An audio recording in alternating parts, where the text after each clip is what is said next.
We got the Stanley Cup Finals. We got the NBA Finals. We got the French Open. And all this has me wondering, what am I going to do with all my free time in 2 weeks from now? Hello, and welcome back to The House That Happened, sponsored by Shuey's Bar and Grill, the only place to be in suburban Etobicoke.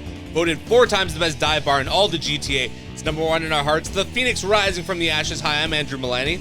Hi, my name is Cruz, and how are you doing? I'm good. I just want to remind everyone, give us a like, give us a comment, and please subscribe. It really helps us with the algorithm. How's your week?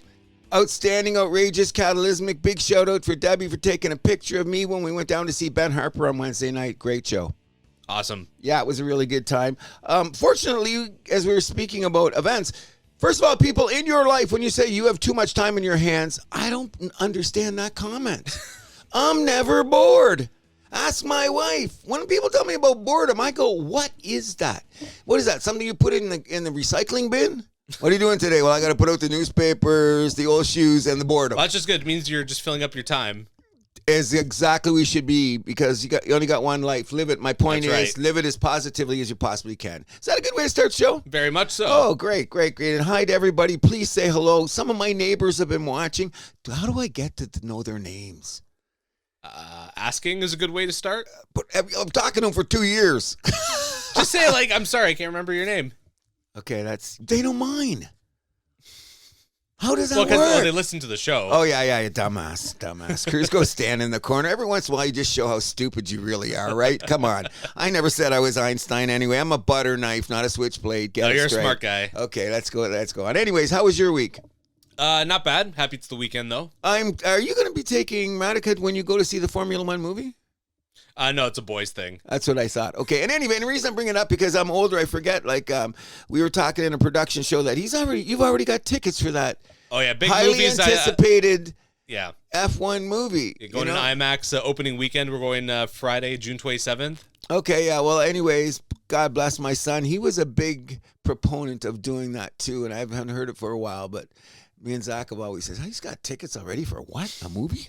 You know, but it's cool. Oh, yeah, for like all the Star Wars movies, I did the same. Yeah, no. And the other thing is that I compare that to the sneaker pimps who would go to the parking lots at 5 a.m, waiting for the whatever store to open and run and get their shoes. There was the Nintendo Switch 2 recently came up. People waiting at midnight for that. Yeah. I think it's all good. The only thing I ever did, and this you're going to sound as insane, we had to do, If we wanted concert tickets, we had to sit up all night. That's the only crazy thing. Yeah, by the box office. Yeah. Actually, physically sit out there and freaking wait for it. I did it. I did it more than twice. I'll do a quick story. Craziest everything, and don't say anything bad about Ted Nugent, but one time they were selling tickets at Cobo Hall in Detroit, and it's all glass, So we were running over in the morning to get our tickets, and there was already a lineup, and it was a brutally cold January day. It's like being down at the exhibition to Detroit River's right there, right? And it was about 9:30. It was open about 10, and somebody said something like, when are you guys going to open the door? And some big security guard about the size of a gorilla said, if you guys are dumb enough to stand out here to the cold to wait, he says, you can wait a little bit longer. And these guys said, oh, yeah, fuck you. And then all of a sudden, a bunch of guys kept coming. And then he had to run back in. And they smashed all the windows out at Cobo.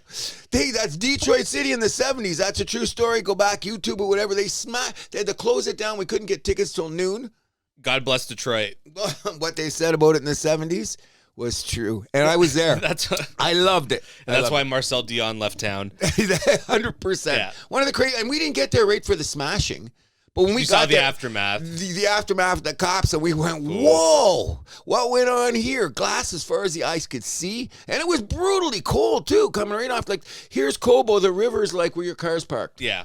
It was freaking cool. But anyway, that's talking about going out and waiting for things is really cool. I like you guys got it better. Shoes, games, movies.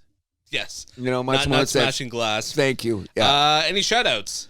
I got all kinds, and this is my favorite one. Okay, you're going to love this. Did you hear Rory McIlroy at the Canadian Open? I didn't. I loved his comment. You know the one I'm going to, right? Yeah. Isn't that a great comment? Yeah. You Leaf fans should have felt good about that. 100%. I didn't know about his connection with Pelly on the European Golf Tour. I guess Pelly was a big shot over there on the tour. So if you don't know, McIlroy's line is, if I could win the Masters, the Leafs can win the Stanley Cup. Yeah, that's right. Okay, and I went, wow, I bet you that put it. I'm glad you heard that. Yeah, that is true, the Pelly connection. I didn't put that together. Yeah, because they actually golfed together during the Pro-Am. Yeah, what's the the one they do country versus country. What's that one called? Ryder Cup. Ryder Cup. Thank you. Yeah, Pelly was involved with that too. Yeah, big time. That's one of my favorite events on the calendar, by the way. I know. Ryder Cup is huge in my things, but I thought we should shout out to that because when I heard it, it just made me giggle. Yeah. And where's Rory now? And you know what I really liked? He didn't make the cut. I know. I think, you know what? He's too casual. See him play. Well, because he's won here before? Because I don't think he's still on the glow of the Masters. He's getting ready for the U.S. Open. And I like this line, too, and he kind of stumbled. He goes, I thought I'd be seeing a game this week. Got to take with the good with the bad, right? Yep. Yeah. Go ahead. No, go on, finish. I got a bit of a sad note. Did you know who Milt Stegall was? In my day. The CFL he was commentator. He was also a big Blue Bomber guy. Yeah, one of the all-time greats with the Bombers. Yes. Condolences to his son, who we still don't know. Did you hear that, eh? I did. God, that's sad. 20 years old. And a prospect in the soccer game. He was the University DePaul soccer team. I wasn't sure, but I knew he was very young there. and he passed away. I'm just saying we don't know why. We're just saying sorry to because he's so well weaved into the Canadian football fabric. Tapestry, whatever. He did try out for New Orleans, which should be interesting, but God bless his family and condolences to him. On a stranger note, I'd like to shout out AI for fake news articles that have been outrageous and funny. Oh my God. Which one do you want to start with? Oh, Austin Matthews condemns pride. And there's and the funny thing is it's the same article, but like they'll just like paste another, like I've seen one with Crosby, I've seen one with like whatever, right? And then like a quick Google search will tell you that was not the case. That was, of course. Yeah, but don't be fooled by AI people. No, you know what I mean? Someone the other day said it's the devil. I'm saying no. If you've got half a brain, take it with a grain of salt. Because some of this stuff is rough. But I'm watching it and I'm laughing. I even tried to show Gail the one about Tibbs. I think I got a Tibbs one and a McDavid one. The McDavid one was epic. And you're listening and they're so funny. I wonder how the players feel when they see him back. If they even see these. I mean, I'm sure it gets them some They're way. all over social Especially media. in the summer when they're with their buddies like, hey, look what AI's saying about you. Yeah. Come on. They got to just laugh, I think. Oh, yeah. We all should be laughing. Sometimes it's a little rough, but there's truth. There's humor and truth sometimes. Well, have you heard of the dead internet theory?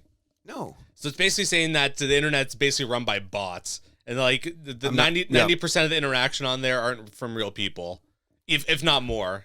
I don't think it's 90%. I think that's a little extreme. I think there are. I think even that seems a little high to me. Oh, I think there's a bagload of bots on there. No, I agree. There are a lot of bots, but I don't think it's like overwhelming the internet or anything like that. Well, you know what? I think there's just some stupid people out there. Oh, definitely. But you know what I find lately? I'm not on there as much as this AI phenomenon has come about, because as soon as I see it, it goes, is this real next? So I don't stop on a lot of things because I'm already kind of cynical when I see them. Yeah. But if I see like a face like Austin Matthews and he's got something to say, I hit the button because I'm going to be amused. Correct. Whenever I see like an AI image online, that always like turns me off of the page. I'm like, oh, next. Yeah. And there's someone. I'm not going to name names, and don't reveal it either if you know. There's someone who was on this show who shares a lot of AI stuff on Facebook unknowingly. Okay. We'll just leave it at that. Okay. They know who they are. They'll know who they are. Any more shout outs? The Canadian Open happening in our backyard in Osprey Valley up here in Caledon. Well, it's Alton, isn't it? No, it's really Caledon. Caledon, okay. Alton, wherever they say. You know what it is? It's out in the middle of a field. You know where it is? They call it TPC Toronto. Nowhere near Toronto, though. No, but it's just north of Saga. You just get north of Saga, it's Caledon. It's still like an hour drive from me, this place. Is it an hour? I think so. We'll get there in 45 minutes. They're lying to you. GPS, they're all bullshit. I'm telling you. I bet you when my son lives to there, it's 20 minutes. I know. My GPS is always pretty accurate. But. Okay, I'll say that. But anyways, it's a really cool place in the middle of nowhere, and I like the people that go out there. Like, I forget who it was. One of the guys on TV said they didn't realize how cool of a drive it was going to be just to get to Osprey Valley. Because, you know, if you go to Caledon much? I used to go out there a lot when I was 20, 30 years ago, because it was a place to go out and just get high and drink beer, and they were just building neighborhoods, so it was all good. But I've been by the golf course. I've never played it, but I'm eventually going to. So if anybody's out there listening, BOH, pick Zach Curran. Let's go play Osprey Valley. I heard it's expensive, but it's a very cool course. Yes. So we should mention the leaderboard as well. A bunch of guys you've never heard of. Okay, so can I phrase it this way? Can I just phrase it honestly? If there's top 10 on the leaderboard and I don't know who 5 of them are, What the hell's going on with this tournament? Yeah, like the Canadian who's technically tied for the lead, Richard T. Lee. I've never heard of this guy. No, never heard of him either. Nick Taylor's up there too. Oh, we all know he's him. there. He won the tournament a couple years ago. Last year in Hamilton. Last year, yes. And Pendrith is giving it a shot because it's a long course. Part of the problem is the conditions are weird. Did you see the Overdrive staff had to just shut down because they had the monsoon coming in, because it's up there in the thing? Yeah, they had to shut the whole shit and get out of there because it's in, it's in one of those lines where, the weather comes and for about 25 minutes, it's an absolute monsoon. It pours down because it was so goddamn humid. Yep. And what happened in the conditions is guys couldn't do this, guys couldn't do that. So the scores were very commendable to a lot of guys, and then a lot of guys sprayed it all over the field. So anyway, it's interesting. It is interesting. I wonder if there's any chance that Nick Taylor could defend, because I'm hoping by this afternoon we get to recognize a few more names. And here's the issue. The Canadian Open is respected, but it's not. In this vein, where it is put on the calendar. Next week is the U.S. Open. Last week is Jack's tournament. Yeah, the Canadian Open's been screwed in that spot for a long time now. It didn't used to be. No, but because all the corporate stuff, and we're in Canada, I guess, crossing borders, the same old bullshit, but they got to go to other places. Yeah, exactly. The field isn't bad. It's just the people that we expected to be at the top of the leaderboard aren't. Can we put it like that? Sure. Okay. Good luck for the rest of the tournament. Big shout out to the London Knights winning their third Memorial Cup, a 4-1 victory over the Medicine Hat Tigers. Easton Cowan named MVP and was top scorer of the tournament with 7 points. Ties Mitch Marner's club record with 15 points in the Memorial Cup. Unbelievable. And not only that, is he going to break the lineup for the Leafs next year? I think he will. I think he will too. Everyone's saying he's ready. Look at his game. I watched him more. You seen him in the Cup, didn't you? I watched him a couple games. You noticed him every shift out there. You noticed him. He's a hound on the puck, too. Oh, big time. And we also noticed the kid that's going to be number one in a year from now. Yes, Gavin McKenna. Yeah, we noticed him, too. A.K.A. Connor Bedard's Cugine, his cousin. Yeah, it's kind of interesting. Can we continue? Yes. Why did the CN Tower color their lights Edmonton colors? Aren't we in Toronto? I bet you didn't this bullshit. I bet you didn't mind when they colored in Montreal colors. They did? They put in Montreal colors? Yes, I don't remember. Yes, they did. I remember the outrage. I would have been outraged too. I'm outraged now. I live in Toronto. You would not have been outraged if it was I remember now. colors. I was giggling probably. No, man. You see, it's a national monument. When does CN Tower become a national monument? Do you think in Edmonton, it depends on what's convenient. I want to see somewhere in Edmonton when Toronto makes it to the finals, they light up the blue and No, white. it's never going to happen. Okay, or in Montreal, they're going to light up the blue and white. So why is Toronto so? Doesn't that say something about the whole structure of your hockey team in the city when you do that? I'd never put the colors. Well, who operates the CN Tower? I don't know. That's what I'm wondering. The question. Yes, let's do an investigative report. Let's be real journalists. We're going to find out who the morons are that decide to put another team's color. Oh, it's a national monument. When has the CN Tower been a national monument? When Canadian teams make the finals, I guess. God, I barely heard about it when I was in Windsor. I knew it was here. I had to move here to know about it. People see it on TV because it's on the games. That's why they put the dome there for all that aesthetic-looking shit for the camera starting a game. So according to AI, the CN Tower is operated by the Canada Lands Company, Federal Crown Corporation. So it's government. Okay. Still, I think that's bullshit. You disagree too? Don't put Edmonton colors. No. We at the House of Happens are very, very. Even though we're on the different side of the fence when it comes to hockey, we do come to a conclusion. Don't put some other motherfucker's colors up there. I don't want to see that shit. I'm barely cheering for Edmonton only because it's McDavid. Otherwise, I don't give a shit about these teams. Give me a break. I told you my thing where I'm just like, I just want Florida to lose. Yeah, okay, that's good too. Can I, before we get into the meat of the show, can I have one more shout out? Yeah, I have a couple as well. Okay, go ahead. Shout out to the PWHL, their expansion process beginning. The protection list came out. Hillary Knight was left unprotected by Boston. She got picked up by Seattle. Sarah Nurse was left unprotected by Toronto. She gets picked up by Vancouver. Kristen Campbell, the Scepters goalie, is also unprotected. So teams can lose. So teams protect 3 players. So Toronto protected Blair Turnbull, their captain, Daryl Watts, and Renata Fast. After teams lose 2 players, they could protect a 4th. Yeah. So it's a bit of a weird way of going about things, don't you think? Yeah. I agree. But we know why. We Yeah. already discussed that. You got to keep the balance. You can't have like two shit teams out there. No, especially in the startup league. Although I think Vancouver and Seattle both will show up for their teams. I do think it's interesting that Nurse ended up in Vancouver because she's a West Coast girl anyway. No, she's from Ontario. Is she? She's from Kitchener? Is she? I thought it was Bouchard that's from out there. Is that family? I don't know. I thought that was so she's from around here? Yeah, she is. So Nurse, her brother, who plays in Edmonton, is also from around here? Yeah, I think so. Well, that's her cousin. Oh, it's her cousin. Yeah, because she's cousins with Kia Nurse and Darnell Nurse and their brother sister. Those two. Oh yeah, right. Okay, yeah, because she's a basketball player. Yeah. She's in the them all mixed WNBA, up. Yep. Got them all. Also, shout out to a little bit of football here. Saquon Barkley making the cover of Madden. I don't know if you saw the cover picture where it's him jumping over the guy. That's amazing. Yeah, that's sick. That's going to be a highlight, top 10 highlight in the NFL for the rest of my life and the rest of yours.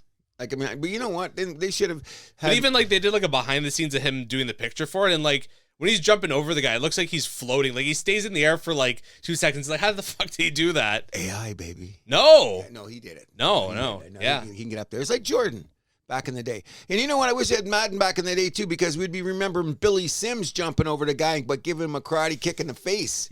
Guy didn't duck. Because that's the second most spectacular up until then. But that's in early 80s. I guess the footage is out there. I showed it to you on YouTube. I've seen that video. Yeah. But I mean, that's the only other one that's just as crazy. But the fact that Billy got him in the face, Saquon's a better hurdler. Yes, I agree. And also, Aaron Rodgers finally signs with the Pittsburgh Steelers, ending the worst kept secret in sports, I guess. Hey, Terry Bradshaw. Oh, he's loving it. Isn't he not? What was his exact quote? Chew some bark. Go be out in California or some shit. No, he said something worse. Oh, whatever it was just brutal. But you know what? If you're Terry, you know what? Old school Pittsburgh guys, none of them are happy with this.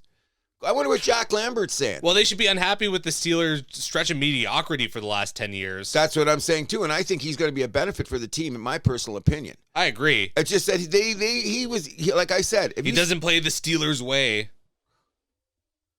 Winning? Is that what he's saying? Okay. In any event, I'm going to go back to this. If you watched him on the McAfee show, I'd never seen an athlete so honest in my life, and it played out that way. With all the things going to whatever Pittsburgh wanted to do. But we knew he was going there. And the fact that him and Metcalf are throwing the football every day in California, come on. So, yeah, Bradshaw also said it was a joke. Mm-hmm. He's not happy. This guy needs to stay in California, go somewhere and chew on bark and whisper to the gods out there. Not an ayahuasca fan, I take it. I guess not, but I'm sure Terry did his shit back in the day. He was a drinker and a carouser, so yeah, hey, be careful what you think saying there, Terry. Just the game has changed. Wow, I was never the biggest Terry Bradshaw fan. So I sometimes think he's a 10. If you see who the 10 greatest quarterbacks of all time, I start number 10. I'm just Terry saying from like a broadcast perspective. I'm from a player. And he's like, well, you saw him play. I guess that's the difference.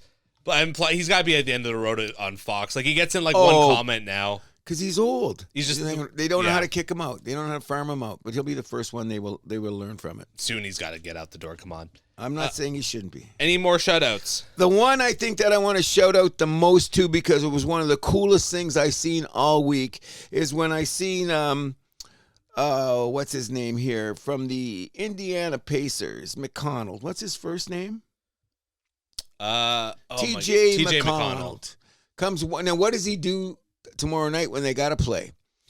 He comes walking into the game wearing his sister's uniform from the WNBA team in Phoenix because this is her very first game. She was playing her very first professional basketball game for the Phoenix Suns. And he comes into his Phoenix Mercury's, sorry. And he comes into the arena in her jersey. Ah, come on. That's just so cool. Every family in the world must be just going, that's badass. You know what I mean? You're going to the NBA Finals. What are you rocking? My sister's making her debut in the WNBA. Just thought I'd support her. Big shout out to TJ. That touched my heart. Family first here at the House That Happens. Thank you very much. So let's get on with it. Let's get on with it. On with the show. This is it. We will move us over to the Stanley Cup Final where Edmonton and Florida find themselves in a 1-1 deadlock after 2 games in Edmonton. And also a shout out to Alex Barkov winning his second straight Norris Trophy, just announced before the start of the series. And also Corey Perry announcing he will make a comeback next season. Just wait a second. Barkov won the Norris? Selke. Okay. Which means Steven called at the beginning of the year and you did not. You know why? Because I think it's like those offensive linemen in football. They're good, so let's just mail in the vote.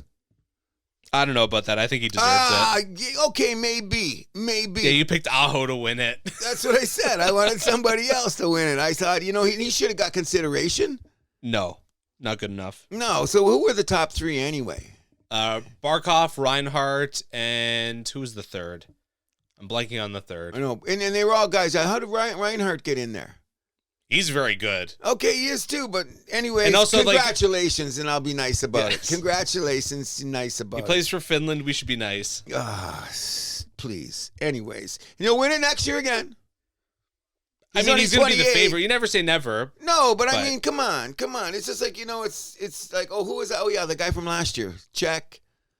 I'm not saying he's not a good player. Cirelli was the other one. Oh, yeah, Cirelli. And I thought Cirelli should have got more votes, too. We talked about him at the beginning of the year that he could have been there. So, basically, Barkov ran away with the vote. Reinhardt, Cirelli were pretty close, 2-3. No. Nico Hischier finished 4th in voting. Eichel 5th. Draisaitl 6th. He got one first-place vote, which was from Elliot Friedman. And then Mitch Marner was, 1, 2, 3, 4, 5, 6. He was 7th. Got 3 first-place votes. Should have got more, but everyone will look the other way. You know why? Because he scored 100 points. And he's a winger. Defense. And okay. Look at the rest of the guys above him are, besides Reinhardt, they're all. How did Eichel get such a? He played a mean two-way game. I don't know if you saw Las Vegas this year. I know, I did. I seen a bunch of them. I think, but he didn't. He did his job. Then he did. Matthews should be in there then. I think Matthews being hurt a lot of the year hurt his chances. Of course. But if you want to talk about a defensive responsibility in your own end, I say Matthews is just as responsible as Eichel on any given day. Well, let's not get lost in the weeds here. Games 1 and 2 both went to overtime. Game 2 double overtime, but Edmonton won Game 1 4-3 in an OT thriller. I guess we'll start with that game.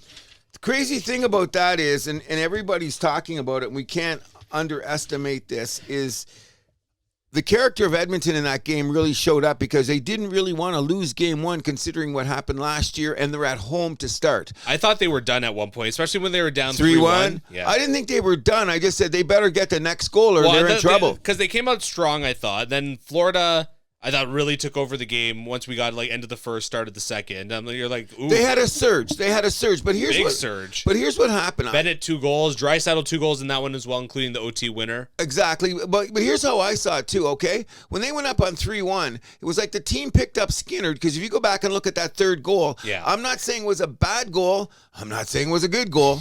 But you know what I'm saying? It's one of those, oh, shit goals. You know what I mean? So I think, to me, Edmonton picked it up, because you know what I seen then is that McDavid kind of led the charge, because then they picked up their him and Draisaitl. Yeah, well, they picked up their skating. And you know what the thing is about it is, and we mentioned this last week too, is the thing about Edmonton too now, they've got a guy on every line that's going to hit you, like Bennett and Reinhardt are going to do that. So what if they pick up their skating?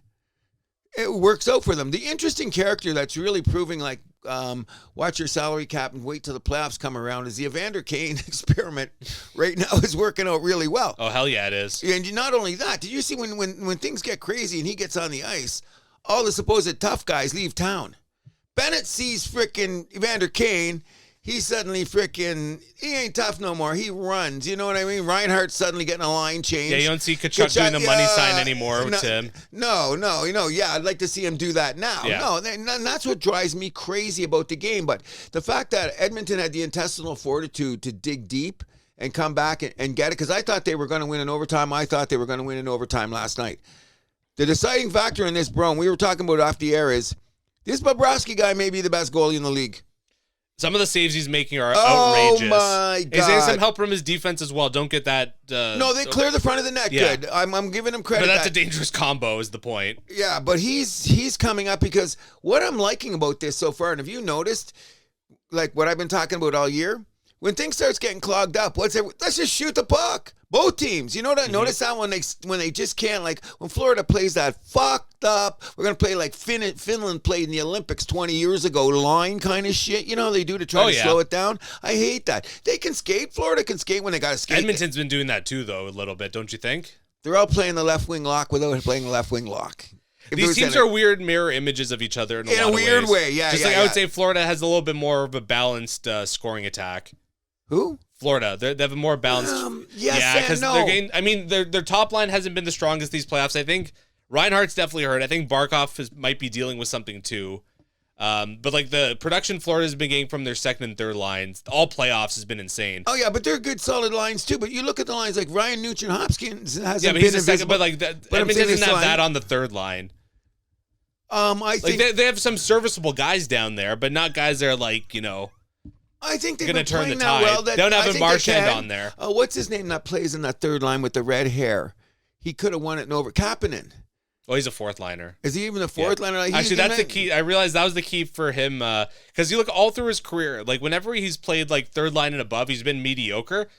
Fourth line, for whatever reason, this guy just becomes a fucking beast. Even like back with the Leafs that time, 2017, he had an overtime winner. Yes. In that series against the Capitals. The underlying metric here is like the fourth liner. That's just the role he's meant for, I guess. He should have won the game twice. Should have won. Chances. I mean, and Bobrovsky robbed him. Great skater. Oh yeah, that's what I'm saying. But I mean, that's what I'm saying. I'm thinking that Edmonton's depth isn't that bad. They just didn't have the fortunate goals where the other was Florida maybe has. Because I think Barkov is fine. It's just that he's trying to check whoever he's got to check, and he's getting checked back. And when you got McDavid in front of you all the time, well, that's the thing. You got your hands full dealing with McJesus, yeah. And then like Knobloch, the way they talked about this on the broadcast too. The way he kind of likes to work his lineup is. He starts off with McDavid and Draisaitl separately, but then as the game goes on, he starts to play them together more and more. So by the end of the game, you have two of these fucking monsters coming at you like no game. Yeah. And you know what? That's why they scored late in the third period. That's why they got the overtime goal in the first game in the last 30 seconds of the game, because I really think that both teams dug in very, very hard.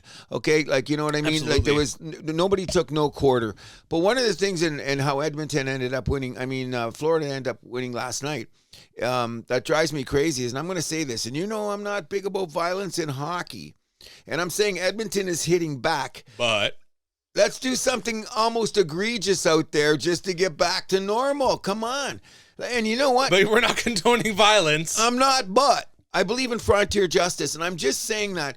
What were we saying before the show? This Bennett guy is getting away with way too much. You know what I mean? And he does it at certain times. Yeah. And that's what's driving me crazy. Like, come on. I think someone should just take his head Although out. he got a penalty in game 2 for running into Skinner.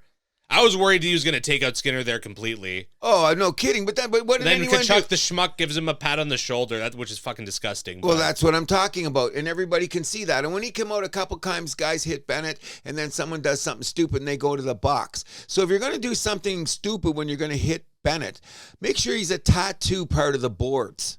That's what I'm saying, because he got elbows. You see that guy? He goes by somebody, there's an elbow or a stick out every. You see a couple things he did to Draisaitl going by? Of course. I'm going, that's 1978 bullshit.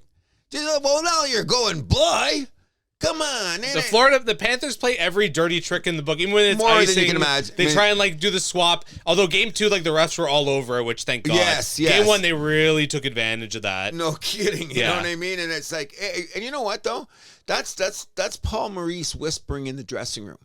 Because you do, your team reflects your coaches. Like, I think Maurice is evolved around to, he goes, dog eat dog world here, man. I'm in the coaches carousel, so if we're not dogs, we ain't eating. Although people do say with Florida, like they police themselves in that dressing room.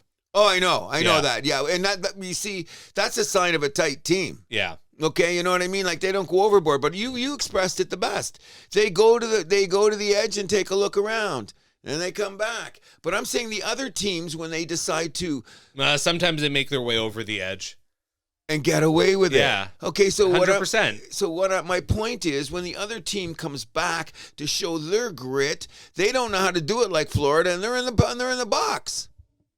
You know what I mean? They're in the box. And so I'm just saying now in the first period of the first game. Yeah, it's that bullshit where you always, the ref only catches the retaliatory action. But we seen the one last night that was brutal. Bouchard did the same thing as Bennett. Yep. And Bouchard went to the box and Bennett stayed on. Okay, my favorite gripe. Oh yeah, the Bouchard situation was the first 10 minutes of the second period. The Bennett one was 7 minutes left in the third. Yeah. Okay, so now I'm going, how do we police that, bro? That's just the way hockey is. That's not changing. Okay, so there we go. So that's going to solidify my belief in, let's just take Doc Holliday out to the freaking thing and say, let's go.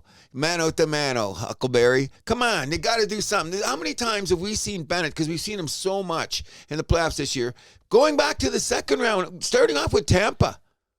Remember, he was no freaking saint in the Tampa series either. So that's now Toronto. He didn't have to do anything about Carolina because they folded like a cheap tent. So we don't even get any conversation. But once they were ready, they had a couple days rest and they jumped out against Edmonton. And they're smart to do it because they're on the road. You know what I mean? They're on the road. But I do like this. One thing about the hockey is check the shots on goal on both games.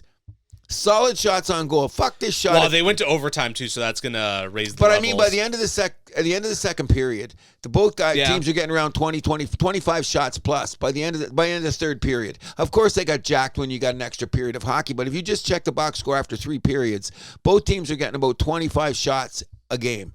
I'm not hearing anything about shot attempts anymore because I think it was a guy like who said it best. The guy in the spitting chicklets, Biznat, whatever his name is. Yeah. I'm liking that guy. He's great. He is, but you know, I think they don't let him on Sportsnet so much because he works for TNT. Yeah, and he works for TNT. But you notice they keep him on the edge over there at TNT sometimes because he's a loose cannon. No, what do you mean? He's on the panel on TNT. He's one of the main guys. I think that he should be on even more. I might go watch TNT enough, maybe. But I'm thinking over there. But what Sportsnet has him on every once in a while, like on a Saturday night. I think they should have him on more. Well, I think that depends on his schedule with TNT, though. That's the thing. Oh, okay. Yeah. Okay, but in any event, he's one of the guys that's come out and he says some shit like I'm talking about. You know what I mean? He's not afraid to say, and he's the one that. Another thing that he said is basically, if the puck's not on the net, I don't want to hear about it. If you're not putting the puck on the net, don't tell me this. Oh, you're all skating around and doing this. Like his take on the game is, I'm like his fierceness. You know what it is? Maybe he's Jekyll and Hyde, or he's that two-faced guy. Because I notice when you watch him when he's online and he's on his show, as opposed to on his podcast, you can go a little farther. Yeah, right? That's what I like more. Because then he's saying, you know what the fuck, guys, and I'm going, I like that. Yeah. I like that. You know what I mean? This guy's 100% correct. Keith Yandel's on that podcast now, too. Yeah, he's pretty good. Yeah, I like Yandel. I liked him as a hockey player. I thought he was okay hockey player. Yeah, he was good. But I didn't know he had that much of a personality. You never know until the guys get off the ice, right? Well, yeah, well, with Yandel, not to get too off topic, but the moment I knew that he was pretty funny, they did a video when he was with the Coyotes where they tried, like, foods that were only in Canada. And Yandel basically like hated everything. It was pretty funny. He was like ketchup chips. He's like, oh, these are gross. Like everything. He's like, oh, these are gross. I love characters like that. Yeah. But in any event, they were talking, and then that's what got me thinking about. That's my train of thought about business. But anyways, the theory is this: when they play to start the first period of the game in Florida, Edmonton should hit everything and their brother, the linesman, the Zamboni driver, the ushers, and the person that sings the national anthem. Hit every one of those people. Now. Well, they're going to be trying to. No, just do it. Oh, fair enough. Do it. Don't tell me you're skating and you kind of bump into them. And you know what? And tell your penalty kill. Take a chance. You know what I mean? Knoblauch's not stupid. He goes, okay, you know what I mean? And if they score in a power play, you got to back off. But look sometimes Florida plays like that, and they play to the edge, and no penalty gets called, and they get that goal, and they're back in it, whatever. So take a chance. You're in their house. I mean, don't go out there and pull a Domi couple times just pissed off going after guys because I got to get you. I'm not saying that. Yeah, don't get caught doing any stupid shit. Yeah, but finish your checks. Hit the guy in the center of the ice. Play with your elbows up. Like really let them know and protect Stewart. Skinner. That's number one. What's that? And protect Skinner. Protecting the goalie. Because you know what? That's what there's two things that I've noticed, and it's all goaltending. Florida guys protect Bobrovsky a little bit better, and Bobrovsky's just a better goaltender. Yeah. Bottom line, you know what I mean? This guy's been on just in overtime last night. Unbelievable. The guy's like 2 or 3 of those saves. I'm you know me with the rewind. How did he do that? Yeah. And you know what? Doesn't his groin hurt in the morning a couple times? Oh, my God. He's very flexible. God. You're damn right he was. He was like John Van Damme in that Blood movie, whatever. Bloodsport. When he did the split, not one save, I went, whoa, come on. This is like becoming a great final, though. I think that's number one. Like, this is, yeah. No. We're getting the quality. You know what? It was, like the game 2, that felt like a prize fight. Like the guys were just going punch for punch with these goals. Yeah. Oh, and you know what? Especially in the first period, it was so maddening. But here's what I'm afraid of. Okay, I heard someone say, Edmonton's been basically slapping teams except for LA. And I thought to myself, wait a second. I seen that fucking Vegas series. Yeah, they won in 5 games. Go back and check the box scores of those games. They didn't kill. This series could end up like that. We have 5 games like this over. Well, Vegas, they beat the shit out of a bad goalie, one who's worse than Skinner, arguably. There you go. But in any event, you know what I'm saying? Like when we do a synopsis of what went on in the playoffs, I'll look back at that Vegas Oilers series, and my thing was when the Oilers won, I went, oh shit, we don't get no more of these games. I think they did kind of blow Dallas out of the water, though. Oh, Dallas was a little bit more. By the time of the end, they pushed Dallas around. I thought Dallas would be the better. Dallas's forward group kind of disappeared. Exactly, and they couldn't take the fact that that's when Edmonton got a little bit more physical. Dallas didn't answer on that end, and then everything freaking snowballed, and it was over. Oh, yeah, I thought that Edmonton dominated Dallas much more. But I can't say they dominated Vegas. I can't say that. But how do you think L.A. feels, especially since they fumbled the bag in that series? Oh, you know what I mean? Like, how do you feel? I mean, Doughty must be walking around his Lenny Kravitz pool table freaking throwing things at the wall. Come on. Like, look at L.A. I think, and it's seriously, who gave them? No, you can't say that because of Vegas. But, I mean, they were up 2-0, bro. And game 3, they had a chance too, and then that horrible goalie interference challenge. That was the series there. Right there. Yeah. Yeah. And sometimes it only takes one thing. Bang goal, bang another goal. Oh, shit. The snowballs rolled down the hill. It's huge. Yeah, you can't stop it now, yeah. But in any event, that's what I'm saying. Of Edmonton, you've got all that in the back pocket. Why don't you just charge out that? You know what I mean? When you go in there, that's McDavid, because McDavid kind of hits. You know what I mean? Like, well, that's not really his game, though. No, but he'll ride a guy comfortably into the boards where you're not going to go anywhere. He doesn't have to. Yeah, but he's not going to crunch guys into the boards. No, but he'll ride a guy completely out of the play. Because he's big enough, strong enough, and skates that. The difference on the other team is that when Bennett's got like that, he's going to give you that extra freaking cuff in the head as you're going into the boards. I'm saying Edmonton's got to dish a little bit that more out. And it just, you know what, who's even there is even more about this is that Corey Perry's just becoming unbelievable. Like, look at the play, look at his history. He's got Hall of Fame credentials. 100%. You know, think about 2 Olympic gold medals, a Stanley Cup ring, a Hart Trophy, a Rocket Richard. He's been to this is like his 6th final now or whatever. Oh, yeah. And I can't even say what McDavid said about him on the AI thing. It was so let's funny. Leave that out. It was but in a good way. Okay. But he added a character to his on ice performance. Let's not go there. And I fell off the couch. It was so funny. But no, he's a presence out there on the line. So and you know what, with him, Kane, Kapanen a bit, but he's never known as a tough guy. Who else is out there? The other winger on Edmonton. They got to look there. These guys are hitting. When you're out there, you better keep your head up. Take a picking because they're going to hit you, and I like that about them. You know what I mean? Even Ryan Nugent-Hopkins, he's been better in traffic than I've normally seen him. You know what I mean? Mm-hmm. Is that a veteran's experience? So Evander Kane had 8 hits last night. Henrique had 6. Oh yeah, Henrique, the other guy. He's out there throwing his. Where did he come from?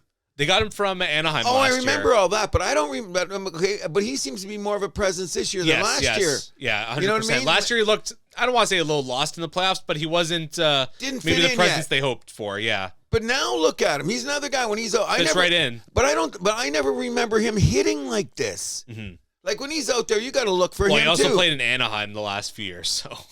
Okay, maybe something's rubbed off. And he played in New Jersey before that. But did you ever think of him as that kind of a tough guy? I'm not saying he's a super tough guy, but he's out there. I mean, I knew he had like some grit to him. Oh yeah, definitely. He's showing it now. I didn't think he'd be like 6 hits a game kind of guy. What's that? I didn't think he'd be getting you 6 hits in a game. No, but he's out there, and that's what I'm saying. That's another thing that Edmonton has going for him. Everybody on a different line at a certain time out there is making Florida keep their heads up too. I'm just saying that Florida has a tendency to be finishing their checks a little more aggressively than Edmonton, and I'd like to see them do the same. Mm-hmm. Is that a good way to phrase it? Fair enough. Okay, I don't want them swinging sticks yet. Okay, so what do you think the prognosis is going to be for Game 3? What are you calling? Well, I want to talk a little bit more about Game 2 first. So, okay. Brad Marchand he got 2 goals, including the overtime winner last night, a breakaway. Also scored a shorthanded goal on the anniversary of his shorthanded goal of the 2011 finals against Boston, Game 3. Okay, so here's funny how things work out that way. Okay, so guess what? I was being a little bit of a bastard. I knew we had to talk a little bit more, but I was ducking everything about Marchand. He's making me sick. And that was a curling goal. Skinner, why couldn't you stop that puck? It was a breakaway. I will say, Marchand has cut out the antics. What? He's cut out the antics, though, Marchand. I think he's had to, because when you got Kane looking at you and Corey Perry looking at you.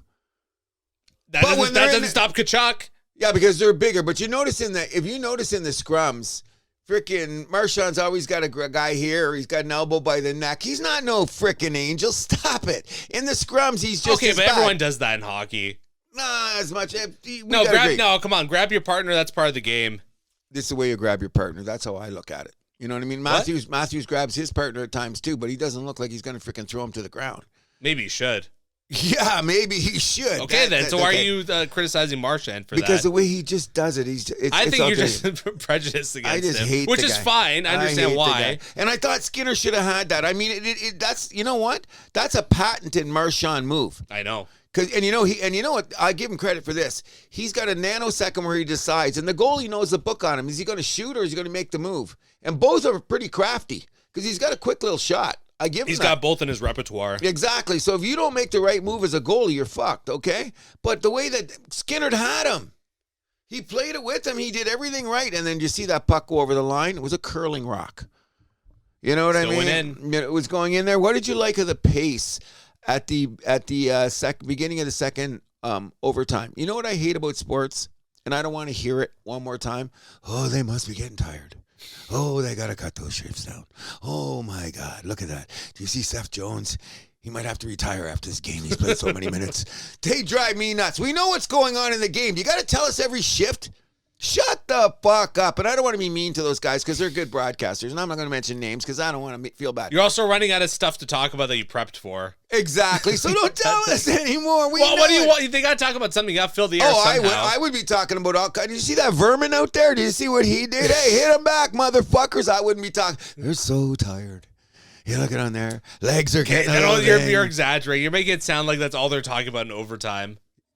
I got the game. I'd like to fire it up right now and we turn up the volume and let everybody hear it. I'm going to say at least every 2 minutes we heard something about tired. Shut the fuck up. We know how long I'll be on the ice. Weren't we been watching the game with them for the last 3 hours? What else were we doing? You know what I mean? Stop it. I know, it's okay. The Panthers got some Dairy Queen during the overtime intermissions. Nice Whatever blizzard. the case may be, but you know what I'm saying? Like, don't, but it's sports. So you get cliched to death and everything. So I should expect that. But I don't want to hear that. I know who's going on. I know who's got the ice time. I think it's very crafty that both teams gave their fourth lines a few little juiced moments to give the guys there. I thought there was a lot of gamemanships on the icing where guys ran to the bench and then they'd say, hey, you're supposed to be back on. And Less in game two, though. What? Less in game two. Less in game two, yeah. But game one, that was way more rampant, especially with Florida. Come on. And you know what it is? It is gamemanship. But I know, by the time we get the second over, and we almost had 2 double overtimes. I know. People forget that it was, 43 seconds left? When basically, yeah. Rodriguez took that penalty with just under 2 minutes left to go in that first overtime. And you know what? After all the shit that we've talked about, they had to call that penalty. Yeah, that was one, no question. They had to call something it. That obviously the refs got no choice. Because there was at least 5 or 6 things previous to that on both teams that had been called game 16 on a Saturday night. Yeah, but then, overtime of the Stanley Cup Final, you just they cancel each other out. Okay, yeah, until it gets egregious. Exactly. And they had to call it. And you know what? There was nobody said a word about it. Anybody in the booth or after the game, which I like. I like that part of it. No, that penalty was not a reason that they won. Okay, they scored a power play goal, but they weren't saying, oh, the referees interfered or anything like that. Anybody watching the game and seeing what was going on, that was a genuine go to the box, dumbass. You know what I mean? You nearly raped the guy, so you had to do it. So all in all, though, and it is my biggest gripe. I'm not saying the refereeing has been bad. Because it hasn't been. It's been kind of consistent. But at the one moment when I'm saying that, then they do this, and I go, come on. You know what I'm saying? And is it that just a hard theory? job, though. I mean, give the referees credit. So it gets back to the thing I've been saying since we started this show. These referees, are they trained bots? This is how you ref in the first period. This is how you ref in the second. Definitely. And this is definitely the third. I'm not going to say there's a script, but there's definitely a script. An order of operations. Okay, method. Okay, yeah. Okay. There's a method to the madness. Okay, whatever the case may be. And sometimes it makes for a better game because I didn't mind that some of those things that were not called in overtime. I'm not saying they were ticky-tack. Bennett took a swing at a guy blowing by him. Gave him a two-hander. Mm-hmm. He would never get away with that any other time. Remember that one time when he came around that chance? Yeah, I think it was Draisaitl. He blew. Bennett got caught flat-footed, and they even showed it on the replay. That was a freaking... He would have been in that thing, where they chopped the log contest. That would have been one of those good swings at the log, and nothing happened. But then again, Evander Kane went by and just took a guy's head off going by, too. So I guess here we go. How do you feel about games 3 and 4 now shifting over to Florida? I'm just, you know what I hope? To be honest, I'm a selfish guy. I hope they split. Ooh. I didn't think I'd get that coming from you. I hope they split. You did call Edmonton in 7, so. Okay, so I hope they split. You know why? Because I hope I get 7 games of this. As long as Edmonton wins, the more games, the better for me now. Do I really have anybody to horse this game? Can I say another thing about this? I don't have to cheer for Edmonton because I'm Canadian, okay? No one's telling you to. Listen to the scuttlebutt on all the shows about being Canadian. Stop it. Listen, do you think all those Edmonton fans are going to freaking jump on the Toronto Maple Leaf bandwagon if they make it to the finals? No. And that's one reason I'd like to see Toronto get there sometime, so all these hypocrites across the country would show their true colors. Like you? No, what am I being wrong about? I'm always supporting Toronto. I never said anything bad about them.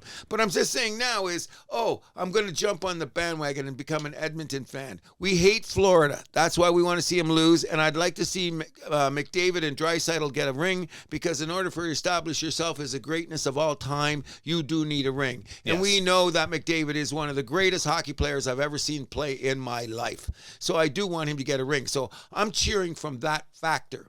But, I mean, people on the street that talk to me here, we were going out having beers. Let me put it that way. I'm not cheering for Edmonton just because they're Canadian. I don't go there. You know what I mean? I have to have a reason. I'm a Hab disciple. I hate everybody else. You know what I mean? I'll give you some respect. But I hate that talk about, you have to cheer because of this. Or I'm in the bar the other night and with the overtime. And when Edmonton scored in overtime, the whole bar lost its frickin' mind. Now, I will admit this. There happened to be 4 people from Edmonton in the bar. And also, people love McDavid. People hate Florida. Okay, so I will give it all that. You're at a bar with hockey on. People are just going to cheer for goals no matter what. Alcohol will do that. Yeah. Okay. I didn't jump when they scored. I was glad, but I didn't. I've been at a bar where people cheered for Anaheim scoring just because. Well, like, people are that invested in the Anaheim-Nashville playoff game. Silly human race. You know what I mean? But in any event, that being said, I'm still cheering for Edmonton, and I hope they split. I don't want, I don't want no 3-1 shit. Unless it's Edmonton. If Edmonton wins both games and they beat them like they beat Vegas.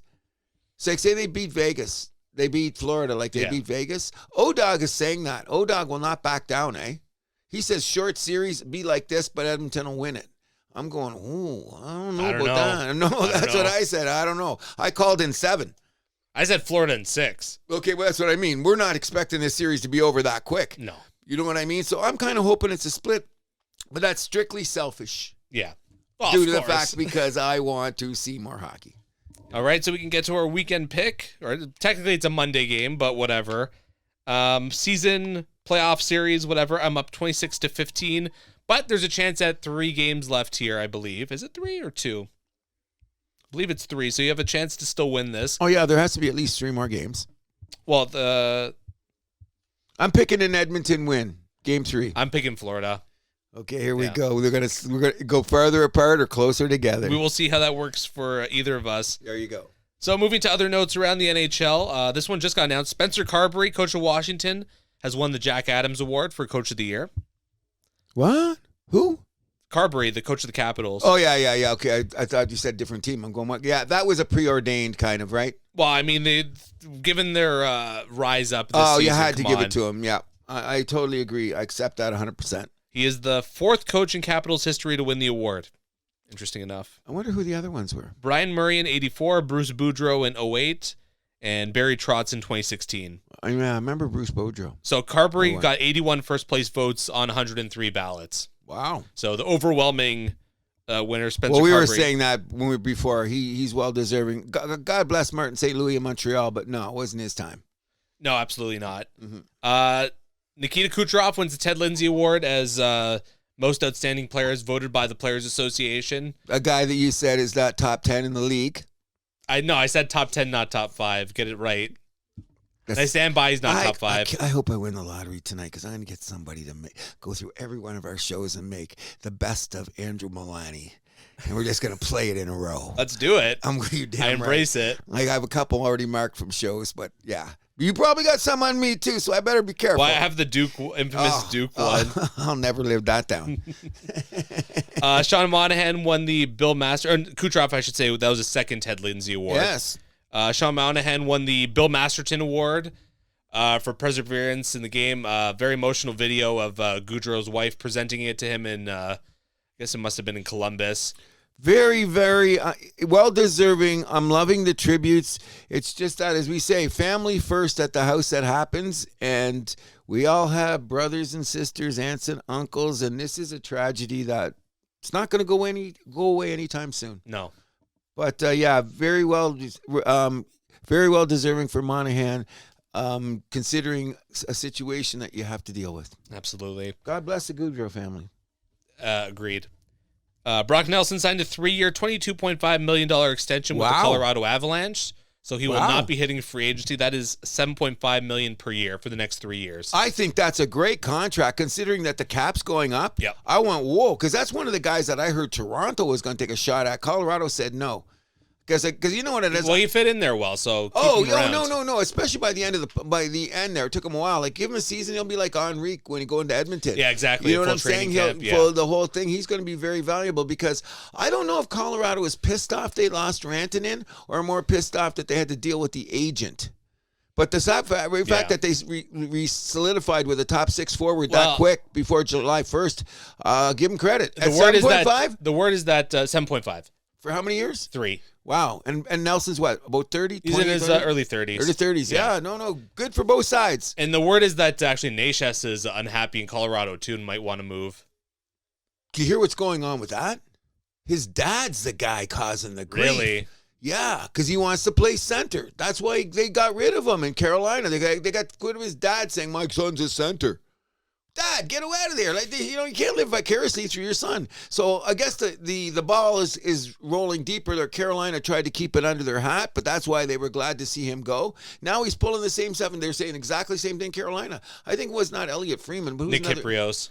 The Kiprios round up. No, I heard another guy too say it. Maybe someone on NHL Network. NHL Network said that this is a trail, and it goes back to junior. Like, Dad was a bitch in juniors. No, so who's going to touch the guy with that? People are saying the Leafs, but I think they should stay away. No, when you hear all that shit. But you know what? He was a nice fit in Colorado. Agreed. He looks good on McKinnon's wing. And not only that, and he's like, do they have to re-sign him, right? No, he's signed for a few more years. Isn't he? Yes, but he's already bitching about something. What is it? His place on the team. Let's see. Puckpedia to the rescue here. And guess what? Here's the deal, bro. He's not going to play center in Colorado. No, he's going to be stuck. Okay, so he's got one more year on his deal. Then he's a UFA. Yeah, so he's already talking about the re-up. Fuck you. You play the game, and you're going to play on the wing. And you're in a contract year, so you better play better. We like all of this. Colorado, Sakic's running that show, right? Yeah, he is. Yeah, ain't no dumbass. Nesses, shut up. Now let's get to the meat of a couple other things that happened this week. Yes, so Marco Sturm named head coach of the Boston Bruins. The player that you said he was pretty good. Third liner. Yeah. Third liner. I don't know where Boston is. A little bit of grit. Yeah, he did. Yeah. I don't know where Boston's going, though. This is going to be an interesting season. Don Sweeney, the GM, is definitely on the hot seat. Good. I hope they fall down flat on their faces, get run over by a Mack truck. I'm interested to see where they go in the draft, too, because Boston has had a history of bungling some high draft picks, especially at the number 8 around where they're selecting right now. They haven't missed the playoffs 2 years in a row since Jesus was a baby, right? I think they got since 06-07, like right those 2 years right after the full season lockout. That was the last time. So 20 years ago. Yeah, but they don't go 2 years in a row without missing the playoffs too often. No. Maybe this is a new streak where they miss 3 years in a row. Let's be optimistic about this. Well, this is only 1 year in a row. But I'm looking for multiples. Oh, my God. Yeah, I'm being optimistic about their failure. Okay. Is that a good way to put it? I still think Boston can make it back in the playoffs next year, though. That could be a good name for the show. Optimistic about your failure. Let me write that down. Yeah, optimistic about your failure. You know what I mean? That tells you people. That sounds what like an I think album about name or something. True, it just came out. I don't know, but the big good thing about it is that just tells you how much I like things over there in New England. Hey, doesn't it just represent? I hate seeing Marchand, knowing the scumbag came from Boston, scoring overtime, wrecked my beer. Next mouthful of beer I had, it tasted funny. I went, Marchand, damn. You know? All right, but the big news, coaching-wise, the Dallas Stars fired Pete DeBoer. He had been in the conference final 6 of the last 7 seasons, and he's been fired 3 times in that stretch. What is that telling you? He is not a player's coach. That's another thing that Biz came out and said. This guy is a fraud. Whoa. Basically. He said, you know what he said? And this is so true. He goes, hey, coach, were you watching those games when frickin' Ottinger was standing on his head getting peppered by Edmonton? I don't know why he just has the dumb habit of calling out his goalies. He did the same thing with Robin Leonard in Vegas. I remember that. Yeah, I think he did the same thing with Martin Jones in San Jose too. I can't remember that. But the fact is he yanked him after he gave up 2 quick goals. That's a fuck you. And look, you don't remember all those that other cost periods. You the game too. Oh, that changed on the whole team. Because sometimes, remember the team had a sag? Yeah, and then is that because the coach gave you that attitude and you guys all sagged and then frickin' Edmonton was shark smelling blood? Yeah. Well, over. Because the more you think about it, the way that because I was calling Dallas to go to the finals. I remember. You know Since the start of the season. I said Dallas is going to go there, and all of a sudden their play went like this. And when he said that, what it is, and you got to realize this, 2 things when he said it too was, did he have it planned what he was going to say at that damn press conference? Because it came out pretty damn smooth. Well, if we lose tonight, I'm going to be saying this kind of deal? I don't know. Come on, he's too money. That was rough. He's a 3-year coach. He's like a Tortorella. Maybe that's the other reputation you're going to have. And his team's like, he gets there, they usually, like, that's their best chance, and they usually go downhill from there. That's his MO. So, okay. Every team he's coached. Okay, so what do you think it is now? He knows he's going to go in the carousel circle for the re-up? Yeah, whoever gets their coach fired by, like, Thanksgiving, he's going to get the re-up, and double down? Fuck him, then. I'm not buying into that. Part owner of the Oshawa Generals. I know that. Yeah, that's cool. He's not no dummy. No. And he got to where he is. And not only that, he's got a relatively good strategy with the team that he built. But the more I think about it now, how Dallas sagged and the way they treated, and the players love Ottinger. How can you not? You know, they love the guy. So I guess he got run out of town. That's one of the coaches, after I've really done a deep dive on it, I'm not feeling bad for this guy. And he's still got 2 years on his contract for a bunch of money, too, doesn't he? I think he had 1 year left. 1 year. So, yeah, he's got a bag load of money he can still sit on. But anyways, good luck to Dallas. I think they'd find a coach that could take him to the next level. Because all this lineup is basically signed. We'll see. They got a lot of cap issues. They're going to have to do some gymnastics this summer. Duchesne and Ben are free agents. Robertson, they're saying, is on the trade block to open up some cap space. 2 of the defensemen are restricted, aren't they? 1 or 2 or something. They got to deal with that. Harley's one you got to think about in a couple years, too. He's good for now, and Heskinen's good for now. But I'm talking about the 3rd or 4th guys. There's one of those guys that I think is restricted or something like that. You're losing Granlund, too. I mean, I know he was a rental, but still. But yeah, so they could take a step back. We'll see. Long summer. Leafs also hiring Derek Lalonde, a.k.a. Uncle Fester, as an assistant coach. Yeah, Uncle Fester. They did him dirty with the picture that they used on their announcement, the Leafs, but... I thought of Uncle Fester right away. Didn't you? Of course. That's the big joke. I like the guy, though. I thought his analysis was great on TV. Yeah, me too. I don't have a problem with the guy. You know what? He's what do you call a hockey lifer? Yeah. Always good to have around.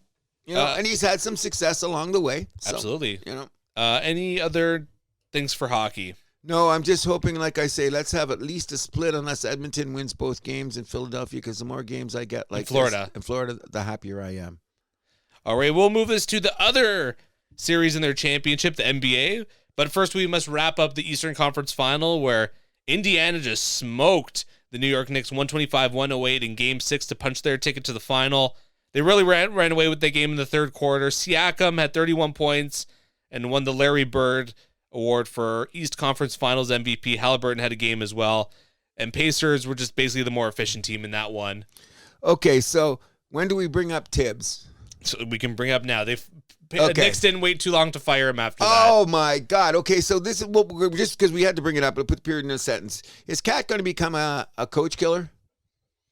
I mean, it looks like he already kind of is. Okay, so now it's becoming more obvious why they got him out of Minnesota. Okay, because first of all, like maybe the coach of Minnesota and him are starting to butt heads, and who is going to be the man? Is it going to be the man? Was it going to be him or... Minnesota's going to be an interesting team this offseason, but that's neither here nor there. Okay, well, the bottom line is when you think about it, who is going to be the man? Anthony Edwards is going to be the man. Of course. Okay, so Cat Denver said he's going to be a Batman, but he could go side by side with Brunson in New York. Okay, so let's see what happened. In a weird way, it affected both teams, whatever, but let's get to the chase because we're talking about New York. Tibbs wasn't out there when you blew that lead in the first game, in the first game when you blew that point in game one, where you basically put yourself behind the 8 ball in the series right off the hop. Although, you could argue that him playing his guys into the ground all year didn't help. Okay, so we had the joke already, the Kenny joke about, if he doesn't want to put 9 on a baseball team. Okay, we know that joke. But listen, when you started looking at the numbers towards the edge of the series, none of those guys were complaining when they're out there getting their minutes, getting their points, getting their contracts enhanced because of all that time that they got out there to do it. Nobody says anything about that then. Let's get back to Cat. Get him out of Minnesota. He comes to New York now, and all of a sudden there was a little bit of friction between him and Tibbs, especially in the third game, was it, or the fourth game, when he sat most of the fourth quarter and everyone said, ooh, that's the firing offense there because you don't sit a guy like that on the bench in the fourth quarter when you need him. I'm looking at it like this. He was a minus 3,000 at the time, and he was clanging shots. So what's supposed to coach to do? If you leave him out there, you start got to leave him out there, lose worse? No, Tibbs did the right thing. And New York tried to scrap their way back into that game, and then Cat came on, and they didn't. So what? So my theory is this. I think New York Knicks, we're going to take a step backwards. Possibly. No.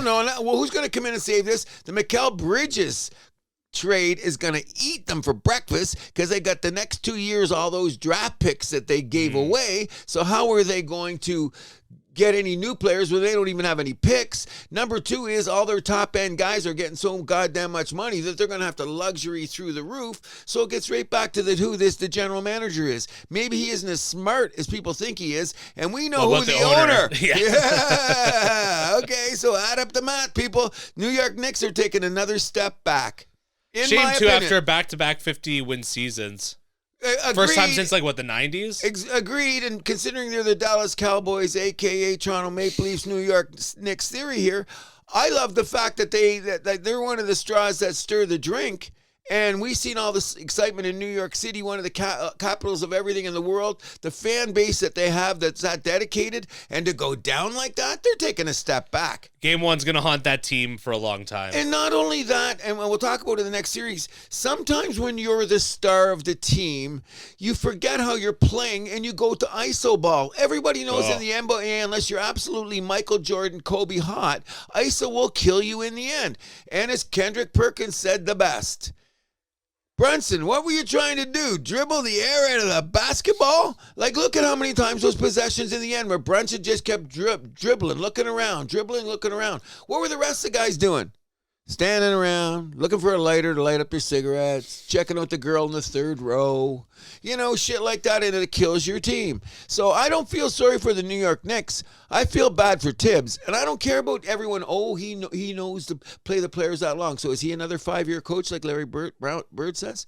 He's getting another job. I mean, he probably is. Who is he coach for now? Just the Knicks and the Bulls and somebody else too, right? Minnesota. Was it? And all three teams improved, Minnesota. All three teams improved dramatically under his watch. And he somehow left quickly to those other teams. I think this is more of I don't know how it's going to come out. Your point is interesting. Is it how he played the players? Is that going to be the deal? Well, I mean, I just find it a little funny. Us ourselves as commentators, I mean, we're ripping the guy for a bunch of things, and then we got fired. We're like, no, you can't do that. It's a little ironic in a way. I have a little bit of I've never. And I mean, I'm guilty of it too. Okay, well, I don't think if you go back and check the tape, I wasn't as guilty. I said sometimes yes, but I'm kind of a bit of a fence sitter on this. You had your moments. Yeah, I guess, but I mean, I'm trying to as the more I analyze it, okay, Yannick Noah didn't play in the league. He's gone. You know what happened to Derrick Rose? Butler couldn't get out of town fast enough. all ex-Tibbs guys kind of deal like this, but I'm saying when they're in their moments, none of them are bitching about the time they're on the court or any of that shit. None of them, the players aren't bitching. Well, no one's going to complain about getting more playing time until it goes the other way. Then everyone says you get run into the ground. So I'm going, I'm kind of not changing my mind. I'm just figuring out that what the big thing about Tibbs was, in my opinion, let's not talk about how much the players played. Let's not talk about how long his coaching shelf is. When Cat ain't going to play defense the way that you want to, guess what? You got a problem. And what's Tibbs known for? His D. Yeah, 100%. So what? The Cat couldn't go into the freaking thing and help out Mitchell Robinson, or is he sitting out there at the fucking perimeter waiting to take a three-point shot that he's going to clang anyway? I need to tell you about Towns' reputation regarding that. So he cost Tibbs a job? It's a 4-letter word and starts with S. Okay, then. So there we go. So the more we're talking about, is this Tibbs' doing? And it's not shit, the word I'm thinking of. No. I know that too. So it does end with a T. Yes, it does. Yes, it does. So my take on the matter is this. Tibbs had to fall on the sword. He was the fall guy at the end of the day. 100%. And I don't think it was fair that he was a fall guy this time. I'm surprised New York did it. I'm shocked. When I heard it too, I said, whoa, they're a player or two from adjusting. They know the coach, they got a system. They're you just said now. Their cap is fucked, though. Okay, but I mean, they still got these guys. All these guys are under contract for a couple of years, so they could run it back and get over this because that's what the big joke is. Not the joke is. It's saying, like, listen, they gave away these 2 picks, but OG had a rough. OG got lost in all this too, but they got OG, Mitchell, Cat, Brunson, Bridges. All these guys are under contract for the next 2 or 3 years, so that to run it back and try it again, they can do that. How are they going to reinforce this crew is the question with no draft picks and bad salary cap, unless Nolan just says, I don't give a shit, and I'll pay the insane taxes. You could get lucky with undrafted free agents. Then you got to then you have to get like a Fred VanVleet or somebody like that to get that lucky. It could happen, but I don't see it. You just need a role guy. You don't need someone to become Fred VanVleet. You just need someone to step in and be like your 8th, 9th guy. It's possible. 20 minutes and play D. Exactly. Make a couple threes. Yeah, I got you. And you know the thing about that, when that being said, I'm glad you brought it up that way because it's far more entertaining when franchises like the Knicks are in the whole fold. You know, it draws more eyes to the game, so to speak. Because I don't really care about that. That's a league commerce thing. Like, whatever. For me, I just care about good basketball, good hockey, whatever sport we're talking about. Good point. Because I don't want to take away from the fact that this Oklahoma-Indiana series could be way more interesting than I originally thought. Yeah, let's just get right into it then. Yes, very much. Now, you heard what I said about Brunson and dribbling the air out of the ball. I hate to say this, but the reason that the OKC lost Game 1 lays completely in Shai Gilgeous-Alexander's hands. After the press conference, he very quietly took it upon himself to say, yes, I did fuck up, because all you have to do is 15-point lead from one of the best defensive teams in the last 10 years in the fourth quarter at home, and you puke it up. Well, we should say first that OKC had a 12-point lead going into halftime. They led by 15 with about 9 minutes left to go in that game, and they lose by 1 point, 111-110. Halliburton, the game winner, clutch with 0.3 seconds left on the clock. Okay, so let's just take a look at the whole game, all right? I had Mr. McIlvain, if you're listening, Mike and I were watching the game. We were talking about it. My wife was watching with us at the time, especially in the second half, and they're saying, what am I talking about? And I was talking about in-rhythm shots. I thought if OKC had taken a few more shots in rhythm, even in the third quarter, they would have been ahead by 20 and this game was over. They started going down and going, okay, let's just fire up the 3 and see what happens. You know, you come down and sometimes can't do that. Well, that's what they did. I've seen the Raptors play that game. I don't like it. Okay, and how much time's left on the shot clock when you're firing up those 3s? If it's over, that's my number one pet peeve. Well, there, OKC started trying to put it away with the 3 when they weren't shooting, and they don't need the 3 to win. You know, here's going to be my new rule at the house that happens. If you put up a 3 with 18 seconds or more left on the shot clock, I'm slapping you in the face. If you don't make it. If you don't make it. Even at certain times, if you make it, I'll be like, that was a dumb shot. Why'd you do that? Okay, but you know, sometimes, though, and that's how you do get the lead sometimes. That's a Duke thing. But anyway, in college, sometimes, okay, you're up by 8 or 9, and you're in the first quarter. and you steal a ball and you go down and you pull up and you fire a 3 and you get it, now you're up by 10 or 11, I'll let you do it then. If you miss twice doing that, I don't want to see it for the rest of the game. Because if you can get in rhythm and Agreed. do it, and OKC doesn't do that a lot. If they miss a couple threes, they'll go right back into the paint. They can do it, and they'll shoot the corner threes. I get it, and they'll get those shots in rhythm by moving the ball. I get it. It's just coming down and firing it up. I just think you get a bigger league.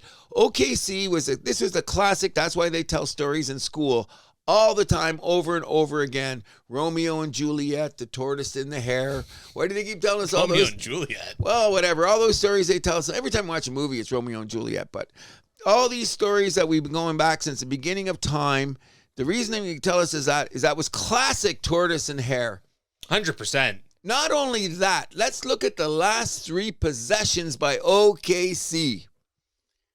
Bad basketball. All on Shea. Everybody was standing around. He did move the ball. But at the same time, his team's going to let him go. He was just voted MVP. So, you know what I mean? That thinking. Oh, he's the straw that stirs the drink there. Exactly. But, sometimes it's like, I don't know. I think it's a learning experience. If they win the next 4 games, I won't be surprised because Shea's a smart player, and he'll dump it to somebody else. I thought Holmgren got baited into taking a bad shot as well. That was brutal there. And look at 18 seconds on the clock. Yeah. He rushed that. They're playing Indiana's game. They got baited. Exactly. That's what I thought so too. That Holmgren shot, and that was in the last 2 minutes. That was a horrible shot. Yeah. Horrible shot that they were getting there. And what happened was Indiana was running down, the heat was going, and they were making their shots. Bingo, game over. I still can't believe that they got away with it. Oh. Same. They keep getting away with it. But here is what the biggest play of the game is, and only a couple guys announced it. I said, go back and check that last 2 minutes. The Siakam block? The Siakam block, because that was the second one. And that's a Shea maker. If he puts that down, it's 6, it's over.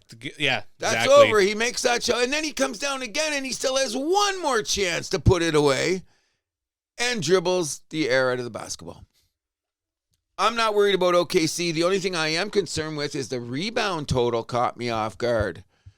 You know what I mean? That means that at the end, Indiana was crashing the boards to grab everything, and they were comfortable with that. Because you look at all the other metrics, all the other metrics smell OKC, except for the 3-point shooting percentage when they did go to that. But everything else, points in the paint. Look at the turnovers. Freaking Indiana had a bag load of turnovers. Yep. And how many turnovers OKC have? Just 6. Yeah, and what did they have? 20 or more? 24. Yeah, 24 turnovers to 6. And you lose this game, you were the tortoise and the hare. You got they got out-rebounded 56-39. That's the part that was scary. And Indiana made 46% of their threes. And look at the percentages in the second half. Tilted down to the last 10 minutes. They brought all their averages up in the last 10 minutes of that game. That's what you check on. Like, look at their metrics after 3 quarters, and then add on what they did in the fourth, and all of a sudden everything goes, ooh. If you're at 1 for 4, your percentage is pretty bad. Suddenly you go 4 for 5. You add them all together. Oh, gee, you look pretty good. We're looking pretty damn good now. And that's what on for Indiana. But another thing got to get them credit for, none of those guys are scared of the moment. No. Miles Turner, Matherin, our Canadian guy. Definitely not Halliburton. Siakam, Nimba, whatever his name is. Siakam's been there before. Look at he's getting burnt. Get over. You can't eat. Grab that from me. You can't eat Ernie. Where is he? He's got Ernie. I can't get him. Oh, hold on. You can't eat Ernie. He's trying to eat an Ernie visor there. I thought Cruz hated Sesame Street, but... No, because this gives me the opportunity to make fun of it. I wear this once a year. Isn't it tacky? 100%. How tacky is this? It's awful. I'm an Ernie guy, and I think that's awful. I'm an Ernie guy, and it's just brutal, right? It's just brutal. But I wear it once a year. Like, I'll just go out in the morning with my hair on, and people, you know what it is when I wear that once a year? Because it's so tight on my head, though. That's why it is, because it's stretch. The crazy thing, when people look at it, they look at you like you got 3 heads. I believe that. And anyway, back to the game. Those interesting metrics that really showed up against OKC, I think that they still have the opportunity to win the next 4. They really could. But Indiana's going to scrap their probably a game there, so we'll probably go into game 5 tied in most likely scenarios. But I think that OKC will learn from this because they learned from the Denver series. And have you seen Shea after the game? The great thing about him is he didn't shy away. The team didn't shy away. We fucked up. I've never seen anyone leave a basketball court that quick, though. Who? As Shea. You know why? Oh, he's pissed. You got to get out of there before. And then he went in and he calmed down and he went to the freaking press conference. Yeah, you have to do that. And people forget about that. Hence the reason we were talking about when we were talking about F1 earlier. I think they freaking get the microphone in those guys' faces a little too quick. You know what I mean? But Shea knew better. Those guys get to cool down, though, too, in F1. What's that? They have their little cool down before they get interviewed. 2 minutes? No, you get some time. Oscar's time from winning to going to talking to that girl, I would say, is less than 7 minutes. I'll time it. Oh, okay, but if you make the podium, it's a little different. What? Where they have the interviews right after guys coming out of the car. Yeah. Okay, that's different though. That's what I'm talking about. And you made the podium. Come on, you got some good. Let's get off F1 and back to basketball though. But that's what I'm saying about him disappearing, so he didn't get the microphone in his face so fast because he might say like "fuck you." You don't want to do that. Hey, I'm the worst sport ever. I can't imagine if I'm out there and I'm losing a game, and you put the microphone in front of my face. I'm gonna be saying some shit, you know what I mean? And I might not mean it. It might be not my best characteristics at the time, but don't put that in front of my face. The way I'm feeling right now might not be me 100% of the time. So are you happy that I saved you from calling an OKC sweep? Yes, that's a good thing. However, I still think they're gonna win because I think their depth is much deeper than Indiana's. You don't think there's a chance that we're being played by Indiana again? What? You don't think there's a chance we're being played by Indiana again? It's happened 3 times already. No, because this is a different team. I think what happens, I'll go back and look at the tape. You see, they were in this situation with Denver, and Denver's a tougher team. Like, I mean, playoff-wise or structured-wise, even though Indiana got to the semi last year. But that team's just kind of like Jokic and like his band of merry men. Jokic, by the way, I learned this today, or last night rather. He's the only MVP to never have an All-NBA or All-Defensive player on his team. Yep. You didn't know that? They were talking about that last year. Never had any of that on his team. Yeah. Jamal Murray has the potential to get some of that, but he never did. No. So, yeah, no, that's an interesting stat. That just tells you the greatness of Joker. Exactly. You know, that's how I look at it. Indiana's a lot more balanced is my point, though. You think more balanced? Yeah. In what way? Just to have guys that'll just, like, score down the stretch. Yeah, okay, but you know what? That's because OKC got away from their game. Why weren't you playing like that in the second quarter? They won't do it again. They still won at the end of the day. They won't do this again. They're just a better team. They might win another game, though. I say... What if this goes to game 7? I think OKC will have done by 6. They'll break their hearts in Indy with McAfee on the sidelines. What if Indy wins the games 3 and 4 at home? That ain't happening. That's a definite possibility. Okay, we'll talk about that at beer time. I know Indiana. Someone brought up a point, like just choose them to cover every game. I think I'm going to do that. That's not a bad idea. But then there could be the blowout because look at when the Knicks beat them in Game 5. But if you do it 4 out of 5 times, percentage-wise, I'm looking at it this way. I expect going into Game 4 that Oklahoma City will be up 2-1.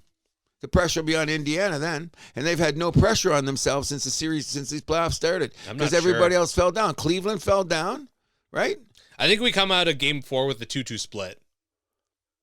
I'm not surprised. We come out with 2-2 split, and then OKC wins the next 2 games. The series over in 6. I could see that. That's what I'm saying. Break their hearts in there. But Indiana Game 6, that building's going to be rocking.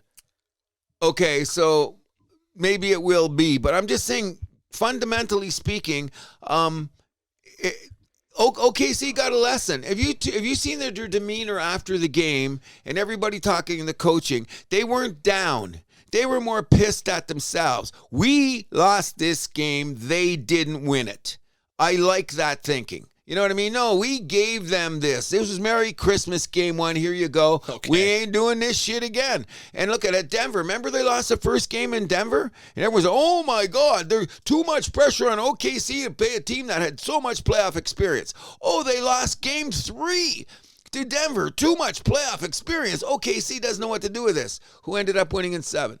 I got you. That's a learning experience, and I don't think that freaking Indiana. But you're not even giving Indiana much of a chance to go to 7 games. Nope. I refuse, and I even like Halliburton's dad being back in the arenas, so I'm not going to be anything about that. Just don't get into any more beefs with any players on the court. Any players on the league, no. But I'm seriously, I'm saying I don't want to disrespect Indiana, but it's going to go back to this. They don't play enough D.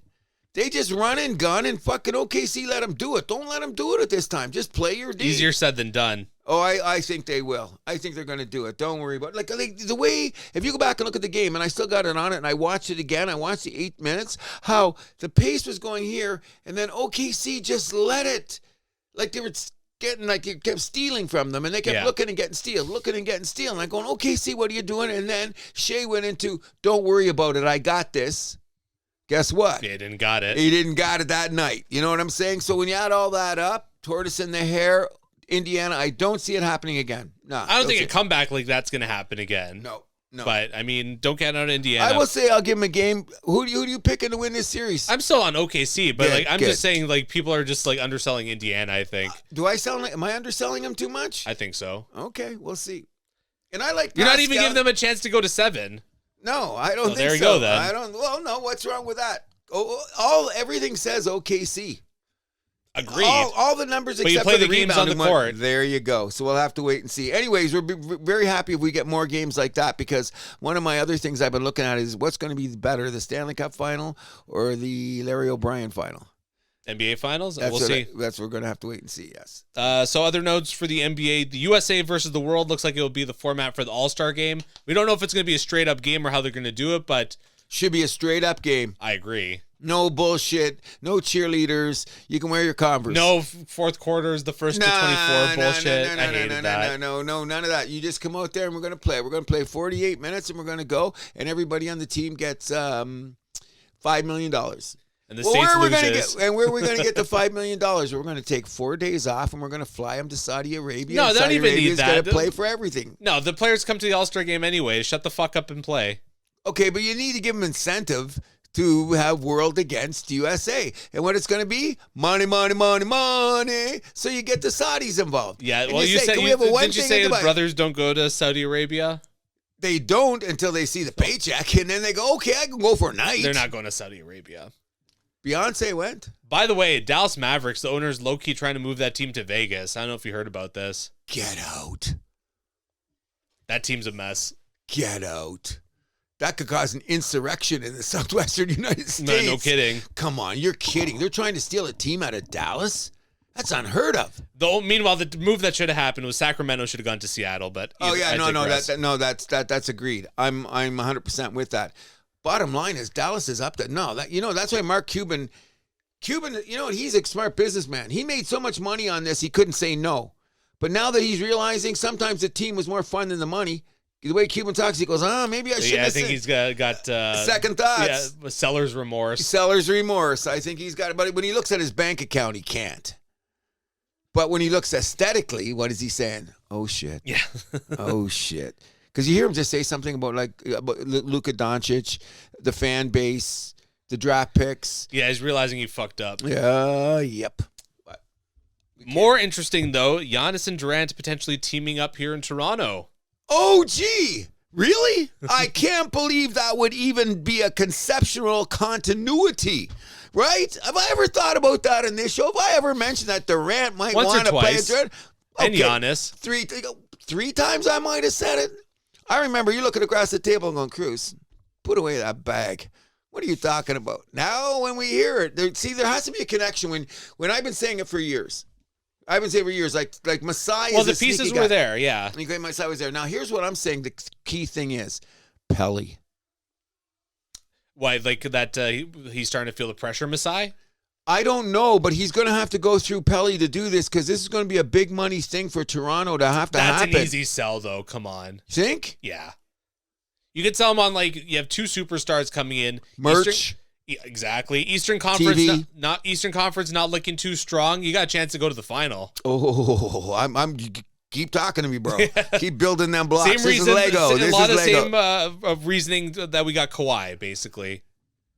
Oh, by the way, Durant is always here for Caravana. He's going to live on the same street as Drake. I thought last time I checked. Is Drake even here in Toronto anymore? I thought he just spends all his time in L.A. Well, that's what they're saying too. But I haven't seen him at a Raptors game in a long time, put it that way. Oh, but his studios are still available, and frickin' Durant's got the keys. Okay? Giannis is not a God Bless America guy. No. Okay? No. And he's always been in, how many times has there been sightings of Masai Giannis dinners? More than twice in the last couple years, okay? Who was the biggest one rapping at the door when Giannis was re-signing with Milwaukee? Frickin', you know how he would have broke Masai's nose? Kicked frickin' Giannis in the ass. Come on. He was right there, but he knew it wasn't going to go because at the time, Giannis had just won a championship. He was faithful to Milwaukee, just that the circumstances have changed. But has Toronto always been in the air for these guys? Yes. I'm one of the guys. I mean, people have laughed at me millions of times for bringing it up. I'm just looking at all the dots that I see out there. And Toronto, as the city as it is, people that are in the know that Toronto is one of the best cities, not just in North America, for the world, for everything that you want. Like as a brand. Like if you're going to be a brand, where you want to come, Toronto's one of the places you can sell your brand. Sure. And if you don't believe me, ask Scotty Barnes, the shave guy, forgetting his name. Grady Dick. Graydon Dick. Grady Dick, not Graydon. Quickly Insurance. Yes. What are they going to name this to? Come on. You know what I mean? This city. These aren't just like local. These are like national ads. Didn't national campaigns. Didn't Kirk get into a submarine one now? Isn't Kirk, the catcher's got a little commercial somewhere? I'm sure he does. You don't get these in Oklahoma. No. You don't get these in Des Moines, Idaho. And these ads are playing from Nova Scotia all the way to Victoria. End of story. So all the things that people know, and you know what? The smart people know it. It's the taxation and the weather's a little bit, but fucking Giannis has played Milwaukee. What does he care about the weather? You'll get some nice endorsement dollars that make up for the what you lose in tax. Thank you very much. And everybody with half a brain realizes that. That's even Kawhi. He thought twice about leaving, right? Because he could have taken more advantage of his opportunities if he wanted to. Well, I kind of did, if you think about it. Probably. The Kawhi and Dine, he said he took advantage of that. But I want to talk about what the starting price would be to get Giannis. So definitely the first round pick this year. That'd have to be out the door. No. Hold on. 2 first round picks. I'm just saying I'm just getting the ball rolling here. Okay. So definitely this year's first round pick. Yep. Quickly and RJ would have to be there. Maybe Ingram too. I was thinking about that. Stop it. Ingram ain't going. Ingram and Scotty so can't go. Dick that? Oh shit. He'll come back to haunt you. He'd be like the DiVincenzo. I'm saying Ingram too, just because like contract for contract, that would be the one that just makes the most sense. Well, I'm saying if they're going to be doing this, they're going to have to go to Rogers. They're going to have to MLSE and say, listen, we're going to have to pay for it. We're going to have some tax paying issues here. I think they'd go above the luxury tax. I think they would too. The only time they've done it was that season for Kawhi. So, and this is kind of the same thing. So. Okay, because in the long run of the business, you made the money on the end. They will tell you by taking that Kawhi season, that by the end of the season, merchandising, winning the championship, especially with the championship merch. And all that they won. That tax got paid. That's all those home gates. Yeah. Oh, it all got paid, and I do believe at the same time that would happen with him. So what are you going to say now? I'm not big on what you're saying, but I'm going to let it go. You're quick to get RJ and quickly out of town. But that's a matter of opinion. Yeah, so I mean, you'd be looking for another point guard, but I think you'd be able to sign like a veteran for relatively cheap or find a way to get one in. I wouldn't be too worried about that. So, did Goff pull this off? Yeah, she won. Oh, wow. More about that later. Okay, but in any event, no, so I'll tell you what. Here's what I'm concerned with. Ingram don't go because Ingram is so good that people don't know how good he is because he's always playing on a shit team. Like L.A., when they traded him, L.A., when they were getting that Shaq thing, the LeBron thing and all that shit was getting the fan, I said Ingram was the guy. He played for Duke, didn't he? I'm not sure. But they traded him to get Anthony Davis. Yes, that's right. And I thought, you're going to regret this later. But you had to get Anthony Davis and you got a ring, so you're okay. Ingram is a 28-point guy in his sleep. I know. The dispensary's around the corner. We're good. Don't let Ingram go. Ingram can play defense. That's what people forget. So Ingram or Barnes cannot be part of any of this equation. No, Scotty Barnes definitely not. No, Barnes. Actually, you can move him to point guard. That's what I'm saying. Yeah. So we could have him. We can't. Ingram or Barnes can't go. All the other kids that are playing, they'll be great. All those young guys that are just coming in. I don't want to trade Grady Dick either. I don't want to trade him either, but he'd be the guy in the package to have to go. But like Snead and all those other young guys that are battling this year that showed some promise, They would even get more promise in their 10, 15 minutes playing behind guys like Giannis and Durant. Sure. So that would all make things better in the long run. What's his name? Darko teaches D. Giannis plays D. Durant plays D. Scotty plays D. They could be, you know what I mean? It all says plus, plus, plus, plus. Now, are we having a pipe dream here? We're asking Santa Claus to come early? Perhaps. But this is a realistic possibility. You know that. Well, everyone knows that Messiah really wants to make a splash this offseason. Oh, yes. And Durant and Giannis have talked about teaming up in Toronto. So. Oh, more than twice. And Durant, you know what? Here's another thing about Durant is, I just want to get away from my country for a while. Do you think so? Oh, come on. God bless America's killing him. He's supposed to play in Washington. Oh, you can't come here. We hate you. Why don't you play this? You're not a team player. Durant's going to go up in Canada. It's kind of quiet up there. They got Maple Leafs. They won't even notice me. Players think like that, you know. Agreed. You can come here. They won't even know. I can walk down the street. Oh, and by the way, Durant's going, the dispensaries are closed. Of course. You know, that's another good thing about Toronto. We got Ingram now. We got Durant. I don't know what Giannis' stance is and all of that, if people know what I'm talking about. But lots of guys in the NBA, when they talk about Toronto, it's TD. It's not TD Bank. It's Toronto and dispensaries. Okay. Got it? Anything else for basketball? No, let's just hope the rest of the series is really good. I'm hoping for Shea because to be great, you got to get a ring. Absolutely. If he wants to be known as one of the best here. Yeah. So we'll move this over to Major League Baseball, where the Toronto Blue Jays swept the A's in 4 games at home by a combined score of 39-18, just demolishing and blowing them out of the building. Then they get a series win versus the Phillies, despite dropping the opener, including a 9-1 win in the rubber match, in which Vladdy's on-base streak ironically ended. And they beat Minnesota last night. Yes, they did. Comeback win. Come from behind win. Okay, this is the time where I have to say this so we can get it straight. Sometimes I don't shut up and I say the same things over and over again. So I'm going to say something that I've been saying, and now if you take the numbers from the beginning of May, I've only asked one thing of the Toronto Blue Jays, and that is, can you hit 3% more? They're hitting 5% better now, bro. Okay. What about that? We're hitting 5 now. That's all I asked for. What are we, 4 games over 500? We got 3 good starters. Where are we going into the middle of June? My optimism has carried the day. I've never slagged the team. I'm just saying, come on. Okay, I've had a little trouble with that freaking bloated Vladdy streak, but that's okay. He's going to be fine. His numbers are not even as good as Bichette. So when you're... What are you talking about? Check the numbers on the two of them. Put them side by side. You'll be shockingly surprised. In any event... I see Vladdy with the higher OPS. That's the only one. Only thing he's got him on. Nothing else. Oh, he actually has patience at the plate and he walks. Forgive me. Okay, who's got RBIs average? And all the I don't care about RBIs. I do. You know, RBIs isn't an all things being equal stat, though. Okay, but I'm going to look at it this way. There's 2 things that you need to do. You need to drive in runs and you need to score. That's also based on opportunity, though. Okay, so I will give Vladdy this. He does leave the team in runs scored. Okay, so he's been out there, but that's not my point. The team is hitting 5% better since May. We are in the top 5 of every hitting metric in baseball. If you're gonna talk hitting right now, you got to talk about Addison Barger. Oh, my boy. Remember the year? Did he make the team from the start? No. I think he got sent down earlier. Remember, I was yelling, I think he was the guy. He's my boy. Check the tape. I love the guy. Now, he had another dinger last night at the right time. He spent the first 2 weeks in the minors, then they called him up. Yeah, and I was kind of disappointed. I thought he was, and they gave a couple of other guys that were really hot a chance, and we can't even find where they are right now.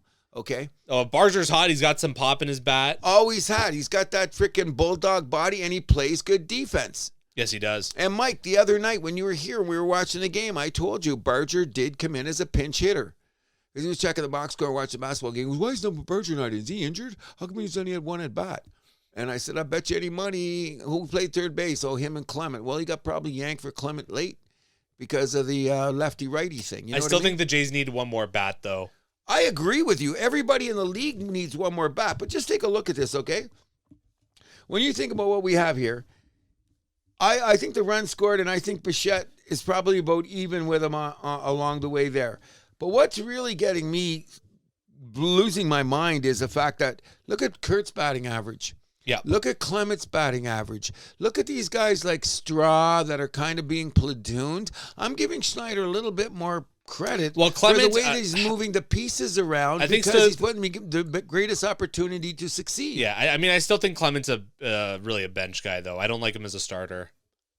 I think he's a utility guy, too. Yeah. He's hitting 284. How do you keep him on the bench? He's having his best season hitting ever. Doesn't really hit for power though. Doesn't really walk. But he keeps rallies going. And all these games he's in there, and that's important. I'm not saying he's going to stay there. Don't get me wrong. I'm with you. I think that if he's one of the guys that's taking you to the promised land, wait a second here. No. He's just changing the tires on the car. You know what I mean? Let's get this straight. But the main thing that's helping this Blue Jay team when you put it in is my other theory. You better have pitching and you better have defense.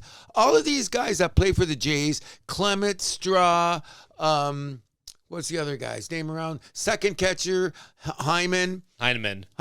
All these guys play D, bro. All these guys are good defensively. Well, that's what they built the team around, so they should be playing good D. With our 5% increase, according to the Jack Cruz metric, says we got a shot at the playoffs. And what are we, a half a game out? Let's see the standings. Of the wild card. I think we're only a half a game or a game out. Oh, we're in the wild card. See, we're in there after last night. See what I'm saying? Yeah, but the wild card, there's gonna be so much flux from now to I don't know. When we get to when we were talking about how we're going to go through the divisions, people, so we're going to do a severe look. Oh, look who fell out of the playoffs. The fraud, Seattle. Yeah, but you know what? That's what baseball's all about. They're a gleaming example of how do you balance your team. Well, here's the thing about Seattle, though. Run differential has fallen to just +1, and they lost their last 4 games. And Seattle's going to miss the playoffs again. And look at Toronto. Their run differential is now what? +1? +1. +1. And where was it a month ago? But I like the way our swing is going. Here's the difference. Seattle's not getting their 3% hitting.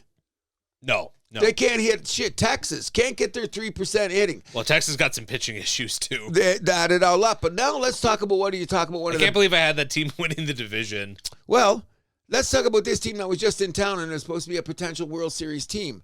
That's Philadelphia. Yes. Okay, they're supposed to be a well-balanced team. How good is their pitching? Okay, a lot of hitting, a lot of pitching. Yeah. A little bit of both. They're up at the top. What if they got to play a team like Toronto in the playoffs? Okay. Well, that'd be in the World Series. World Series, whatever the case may be, to get there when you're going to be a playoff team. Here's what I've been saying all along, and it's starting to work for us, okay? You need a bullpen. We had a bullpen night last night. You know how I hate them? We got away with a bullpen night last night, okay?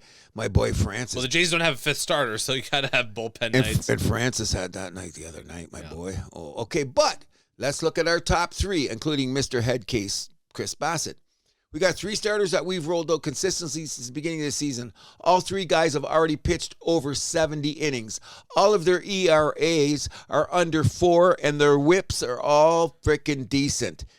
Keep shipping those 3 guys out there. We're going to be there. You know what I mean? And we flipped the right guys over against Philadelphia. We didn't catch the top of Philadelphia's rotation. So that's why I say so. That's just my theory. Nobody has 5 starters, bro. Nobody. You look around the league. We barely have 4.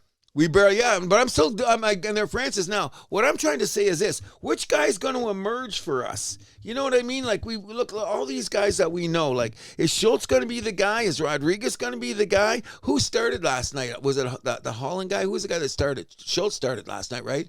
And then that Lucas guy come in. So whatever the case may be, that was a good. Lauer started.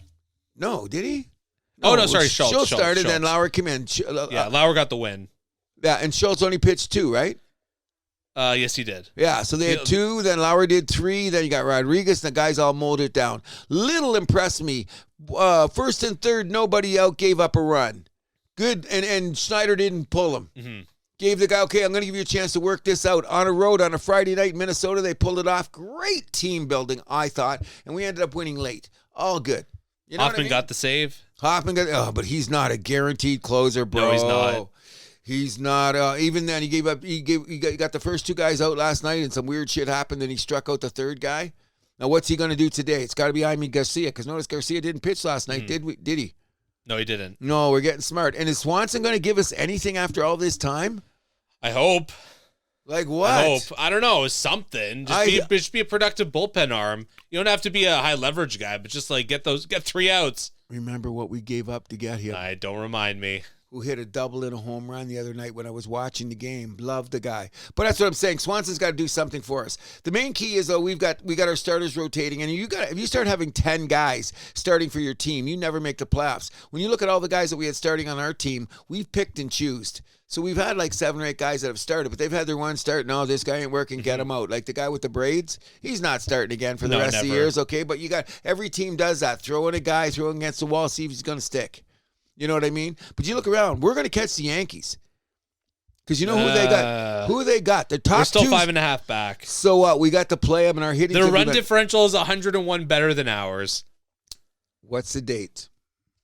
Do you want to make a bet here? I'm not going to say it's going to be better. Are you crazy? Okay. I'm going to lose my mind. You guys should be bitch slapped for even thinking about that. However, do I think that'll come closer over the course of the season? Yes, no. I do. Sure. Well, we'll be within 50 runs of them. Don't worry. Oh, the run differential you're saying. Okay. Yeah, we'll get within. No, but the Jays aren't going to pass the Yankees for first. Why not? How many games left? We only played 60. You want to make a bet? July 1st. Pause. July 1st, we'll talk about it, okay? Because I don't want to be stupid here. I'm not going to jump up and down. But, no, my theory is, and I'm gonna beat this to death. I can't wait till we go division by division because then I'm going to tell you exactly who's going to win. But the bottom line is, go look at the Yankees starters. Give me the name of 3 Yankee starters. 3 Yankee starters? Yeah, give me the name of 3 Yankee starters. They got Max Fried. Yeah, okay, keep going. Who's the other guy's name? Come on, you know one of the guys. Stroman. Oh, Stroman, yeah. And who am I blanking on? Not Flaherty, the guy like Flaherty from Detroit. The other guy, is his name Holland? Whatever. Either way. Yeah, but that's what I'm saying. You go around the league, who are these guys? Nobody. And the Jays have that structure.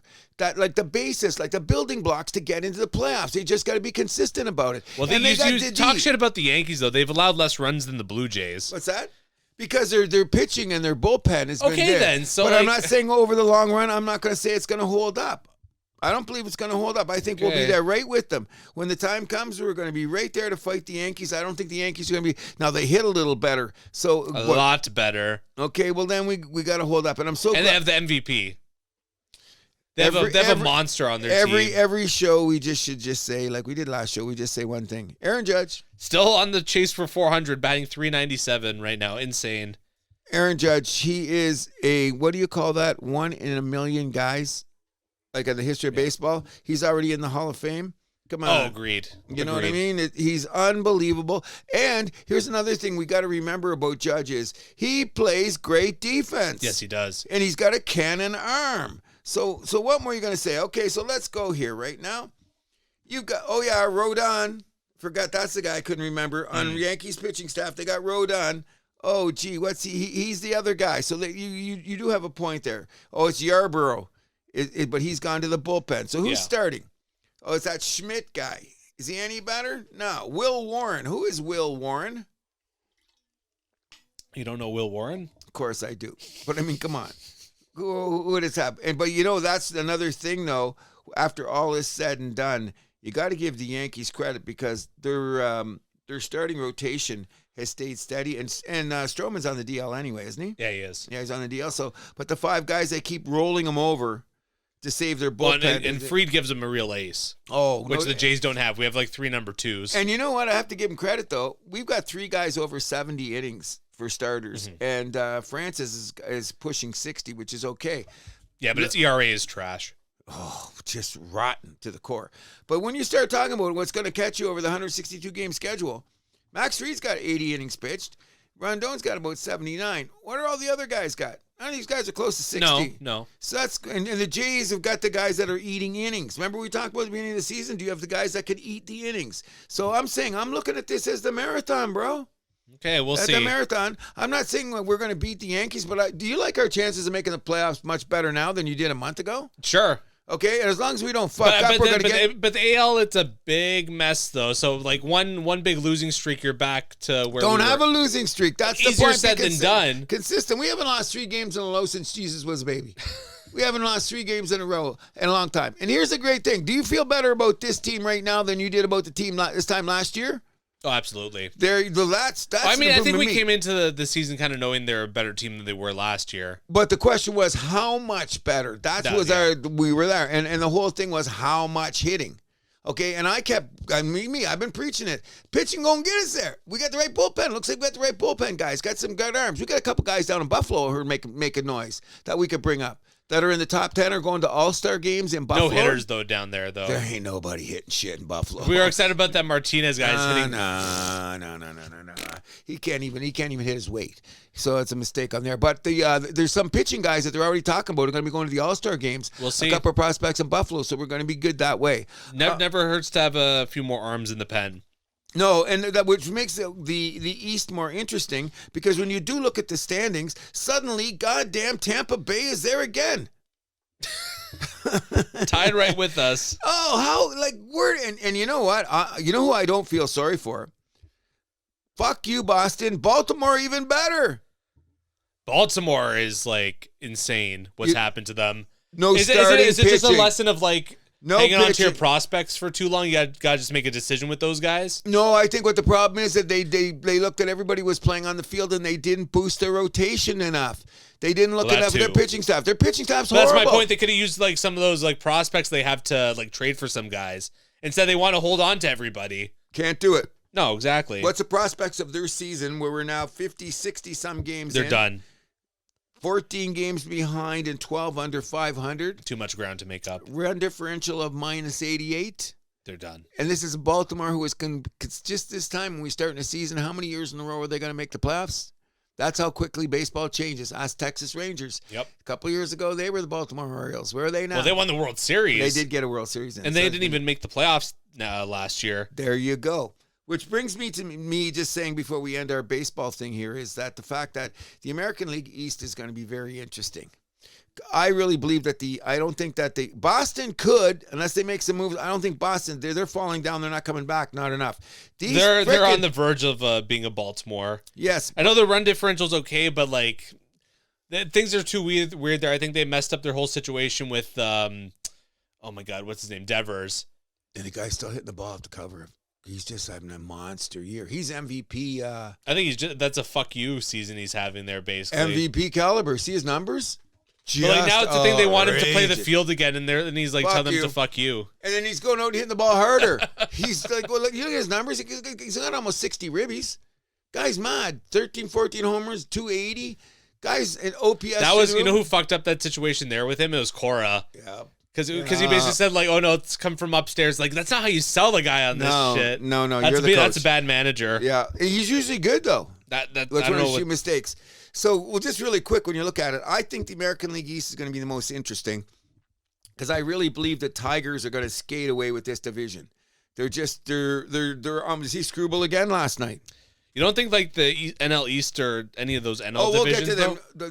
The National League? Yeah. I think the National League on a whole is better than the American 100%. League. So, but if you're just looking down the divisions, what's going to be looked at the rest of the year, because I've been watching a lot of baseball, I think Tigers are going to hold pretty good control of that because they do have starting pitching and enough defense and hitting in Comerica Park. They got the team built for Comerica Park, which is very cool because that's that cool stadium with the lanes, guys got to run, shit like that. It's all right. I thought Kansas City would be a little bit more receptive to doing things, and Minnesota's there, but can they all stay there? Because look in the Central, there's 4 teams over 500. Yes, there are. And they're all scrapping, and they're all doing their best. Now, the thing that gets me is the old Cleveland minus 19 run differential. I don't know how they're starting to fall back a little bit. Yeah, and then all of a sudden they'll have a 3-game winning streak. Look at their 4-6. Next week they'll be 6-4. I don't know. We'll see. But I think they got there. And how is Houston stealing this division in the West? Which we will talk about later. I told you don't sleep on them at the beginning of the year. Oh, my God. Nope. They're another one. And like I say, 7-3 in their last 10 as well. And their pitching is holding up. They got that kid that came out from the minors. He looks like he's going to be a starter now. We'll talk about all those guys later. But everybody else, you know that the Angels were frauds. Yeah, 100%. Don't have enough. Just because they swept I the love Dodgers, Kikuchi, but he wasn't going to save their season. No, definitely not. So it's out there. But when you get to the National League, they're going to be dogfights. And the whole prime of baseball is the National League West, where I still say the Arizona Diamondbacks at 31-31 could still win that division. It's going to be tough. I say all 4 of those teams make the playoffs. All 4. When they get down to it. San Francisco, look at them. They're what? 8 games over 500, right? Yep. They have not won 3 in a row since frickin' second week in April. Think about that, That's bad bro. news. They haven't. No, the other night they won 3-0. What are they at now? What's their streak now? 1-3. Yeah. This is the first time. Is this my updated one or is this my old one? No, this is now. Does yours say that? Does yours say San Francisco is 36-28? Yeah. 1-3 in a row. I think this is only the first or second time all season they've won 3 in a row. Maybe this is their first time all year since the first week or second week of April. Wow. Isn't that That's insane. And there's still 8 games over 500. Also, big shout out Colorado winning their first series and sweeping their first series at Miami Monday, Tuesday, Wednesday. So we can never have expansion for baseball for the rest of my life. You know why? I don't think, well, we can't have the expansion pitchers. for the rest of my life. We can't. We just can't, bro. As a matter of fact, extraction wouldn't be a bad thing for the game, okay? Really, no, seriously. Imagine if you just kick 2 teams. Well, and then we have some markets that, like, I mean, you got to figure out Tampa Bay. You got to figure out the Athletics. Miami might be on the verge of moving. Why can't we just dissolve 2 of them? No, send one to Montreal. Oh, no. We got that's 3 teams. Yeah. Dissolve 2, send one to Montreal. We good. We good. I'll do it that way. And then there's more pitching for everybody else. There's no pitching and there's no like every time I watch a lot of MLB Network, all they cry about is the same shit. Nobody can hit, nobody can pitch. Then why are we watching baseball?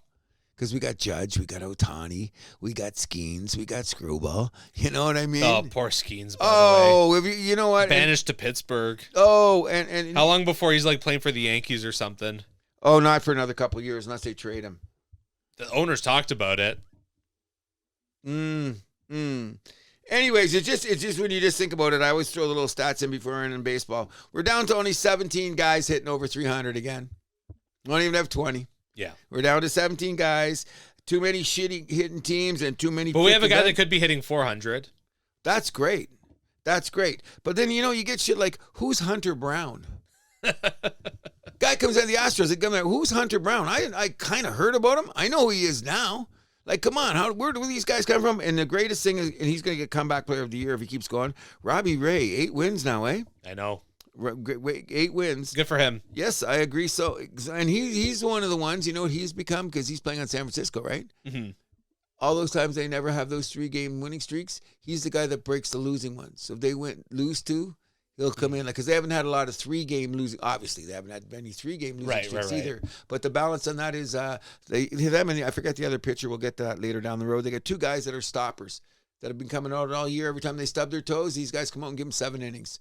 So I'm not taking San Francisco away. And the big enigma is the San Diego Padres. Great record. Don't know what they're all about yet. No, we will. Once hockey and basketball ends, we're going to go comprehensive. Deeper. We're going to do like each week a different focus on a different spotlight on a different division, basically, starting with AL East. Well, we will definitely be doing that. But that's enough about baseball. Keep hold watching. on. One more thing. What did we forget? I thought we got everything. Teams will be able to challenge balls and strikes next year. Another thing I was trying to skip over as fast as I could. If the players like it and the system works. I don't want to talk about Marchand. I don't want to talk about... You know what's going to happen? I'm going to be able to run upstairs and get a beer. No, my new fridge will be here by then. Run upstairs and get a beer, walk frickin' Stanley around the block, and they'll be still there. Oh, did we make the decision on the pitch? That's not like that. You saw it wasn't spring training. It was quick. Yeah. They've been testing this through the minor leagues. I'm going to be gracious and say nothing until I see it implemented. I think it's going to be a smooth transition. I'm not jumping on the bandwagon. I'm just saying. I'm old. I know you're old. I'm old. So, I'm not going to buy into that shit. Well, you don't have a choice. Okay. Jays in Minnesota this weekend. They're going to be in St. Louis Monday, Tuesday, Wednesday, and then they go into Philly Friday, Saturday, Sunday. So what? They're a 9-game road trip? Yeah. 500's all you want you to be on the road. Absolutely. You're 1-0 now. God bless the Blue Jays. And I won't pick on Vladdy. I just want more out of him. That's all I'm saying. Haven't seen enough out of him this year. All right, we'll move this over to soccer, where Jesse March, coach of the Canadian men's team, accused Mexico poisoning the Vancouver Whitecaps and Columbus Crew on cup trips to Mexico. Did you hear about this? No, I heard somebody, but I don't got the details. What was that again? They gave him food, right? Yeah, and he was basically saying like all these players, they all had signs of food poisoning. Yeah. I don't know. I don't do deep state shit yet, but no. But it's weird coincidence. No, and I love Jesse Marsh because he just like speaks his mind. He basically is like, if I'm Vancouver, if I'm Columbus, if I'm MLS, I'm pissed. Yes, exactly. That's your league you're talking about here. You know what I mean? Like infrastructure, credibility, all the things why we watch sports for. That's crazy ass shit, bro. Crazy ass. I don't get it. All that dirty shit. Canada hosts the Canadian Shield, a little tournament that they're going to have, a little lead up to the World Cup. They will be playing Ukraine on June 7th and Ivory Coast on June 10th. All here at BMO Field. Yes. So Toronto FC will have a little look at them. They lost 2-0 versus Charlotte on Saturday, and they will be back in action Friday at LAFC. At least we're not the worst Canadian or the worst team or Canadian team for that matter. I'm just saying this. I agree with that, but Toronto FC, tie your shoelaces. What's going on with that organization? Well, they're stuck with the guys making the money there. There's some bad magic. Do you think Pelly's just freaking flipping? He has to be. When he's looking, it's like, I mean, he's you know what I do like about him? He's serious about, this is Toronto. I like that. And he's been over in Europe, and when I heard him about doing the thing with McElroy and how he's looked at, he's coming to Toronto to put us on the map. I respect that tremendously. But what's he going to do with these guys? I didn't say it. We're starting a lot of rumors today, aren't we? Starting? We're just reporting. Oh, okay. We're just reporting, yeah. Italy also lost 3-0 to Norway for World Cup qualifying. They got to host Moldova on June 9th. Please don't blow that one. You're getting nervous, are you? Of course. Wow. I've seen this happen twice already. Be a lot of sad people in the GTF. Italy does not make the World Cup. Come on. Sad? I mean, fucking pissed. Come on. I was telling my buddies, like, the Leafs aren't even like a top 4 most frustrating team that I follow. Italy's got to be right up there. Italy, Ferrari. Oh, yeah, Ferrari. AC Milan, and the Blue Jays. Oh, yeah. Oh, there you go. And, you know what? You're just putting them ahead of the Blue Jays because you're protecting your favorite. No, because the Blue Jays can't win a playoff game. That's true. God, that's right. When's the last time they won a playoff game? 2016. 2016? Wow.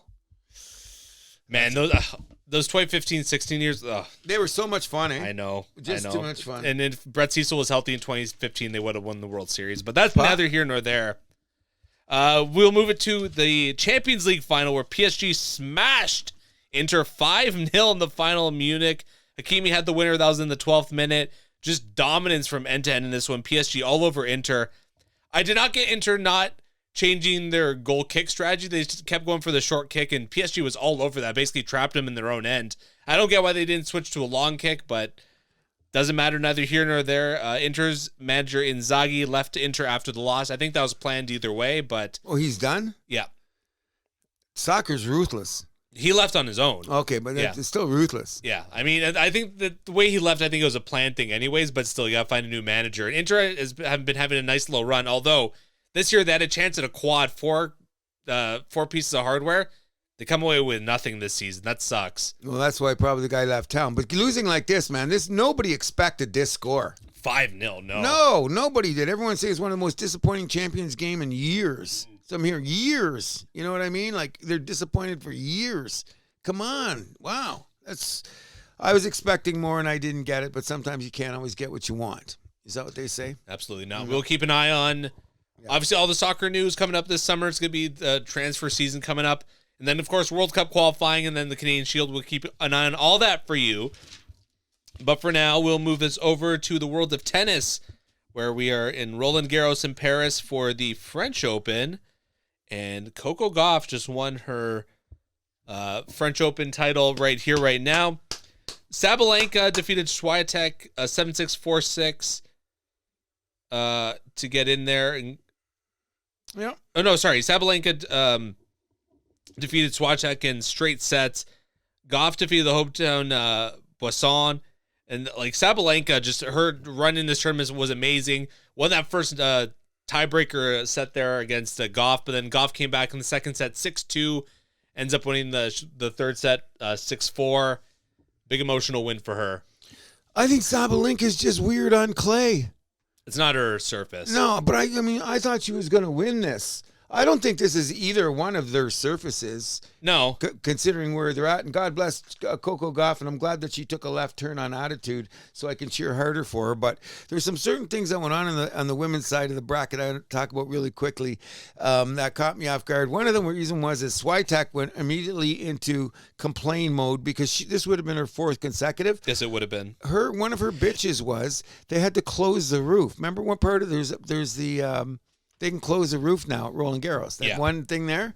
Well, because of the weather, they went inside and they said that changed the dynamics of the clay because of moisture, humidity, and all that shit. And this didn't work. And she said if the dome was open, I would have probably beat Sabalenka. She didn't say that, but she kind of insinuated. I wanted to say, shut up, you lost. Oh, no, so you could be a sore loser, but like when someone's a sore loser. No, I'm not saying sore loser. You got to come up with something better than that. I'm sorry that sounds like just being a sore loser. Well, you know what? Everyone, I said going into the tournament, I couldn't see her winning. Her track record for this year gave no indication that she was going to be anywhere. Hey, what did she do? She made the semifinals, so I should shut up. She went further than I thought. The one that she's the queen of clay. You're damn right. But the one that I really, really thought was going to be there, and remember her name, Hermira Andreeva. Yes. That's the one I was thinking with the other, because I thought she was going to get a chance at Goff, but she blew it against the French girl. You know what I mean? Like the first set, she had a chance and she lost 7-6. This girl looks like the girl that's the cutest girl next door that would stab your cat. Oh my God. The girl with the curl in her forehead, I guess? She's like that. There's just something about her. Say, we're going to see her. And you know what? She's not a clay court person either, but she did good at the Italian and Spanish. But I'm looking forward to seeing her at Wimbledon and the clay courts this summer because she's in the grass. Yeah, in the clay courts because she's coming to play. Well, we'll have to see where it is. The other one that caught me, I thought that was a great match that I did because I didn't see enough of, is that who's this Madison Keys? Do we know her? I've seen her around. She was the one that gave frickin' Goff one of her battles of the whole thing. And you know who I was really disappointed in that got knocked out early is Paolini. Yeah. I was kind of, I think that she lost to Andreeva, I think it was. Tough in the other draw. round, whatever was a tough draw. But and anyway, huge congratulations to Coco Gauff. This is her 2nd or 3rd major? I think her 2nd. Your 2nd, because you got a U.S. Open? Yeah. Love the attitude change. Love that she won it. Sabalenka must be just pissed. Oh, of course. But you notice I'm going to watch it over and take a look at it. Yeah, that was her 2nd major. The thing about it is that why does Sabalenka get that big, and then her game goes? You know, like she seems like, did you notice here? She seemed a little, I'll watch it closer, but I'm watching and go, where did her confidence go? You know what I mean? Like the way she swings, but God bless Coco Gauff. Well, Sabalenka, we know her strength is on hard court, so she'll be back at the U.S. Open. And Wimbledon. And at Wimbledon, she'll be there. Congratulations to Coco Gauff. Yes. On the men, and also a big shout out to Victoria Mboko, going to the 3rd round, the furthest of any Canadian. Yes. She's 18, and gotta imagine the sky's the 18 limit for and this I young like lady. it. Yeah, go and knock on Andresuko's door and see what she's been doing. Andreescu, where is she? Andreescu? Yeah, where is she? I know she's kind of just disappeared. She's always in the qualifying and shit. She never gets in. Wow. Yeah, shame. Hope to see her again. Yeah, she's still Me like too. 25. I know. She's not even like, come on. Come on back, girl. We're looking forward to you. Anyways, we're going to switch over to the men's. Yes, so center top Djokovic, 6-4, 7-5, 7-6. Alcaraz beat Musetti. Lost the first set, but then came back 7-6, 6-0. Musetti ended up retiring when he was down 2-0 in that last set to set up a Sinner Alcaraz final. Sinner has not dropped a set this entire tournament. No, he lost one to Djokovic, didn't he? Nope, he won in straight sets. Okay, well, we're going to see. I still say Alcaraz may get him. What are you looking at? We'll see. It's tomorrow, right? Yeah, I mean, my hot take this year was that Alcaraz wasn't going to win Grand Slam. So there you got to stick with it. It's going to be. Come on, Sinner, bring it home for Italy. Thank you very much. The another thing to be said about that, though, one of the things that caught me off guard is when Djokovic beat what's his name, Zverev.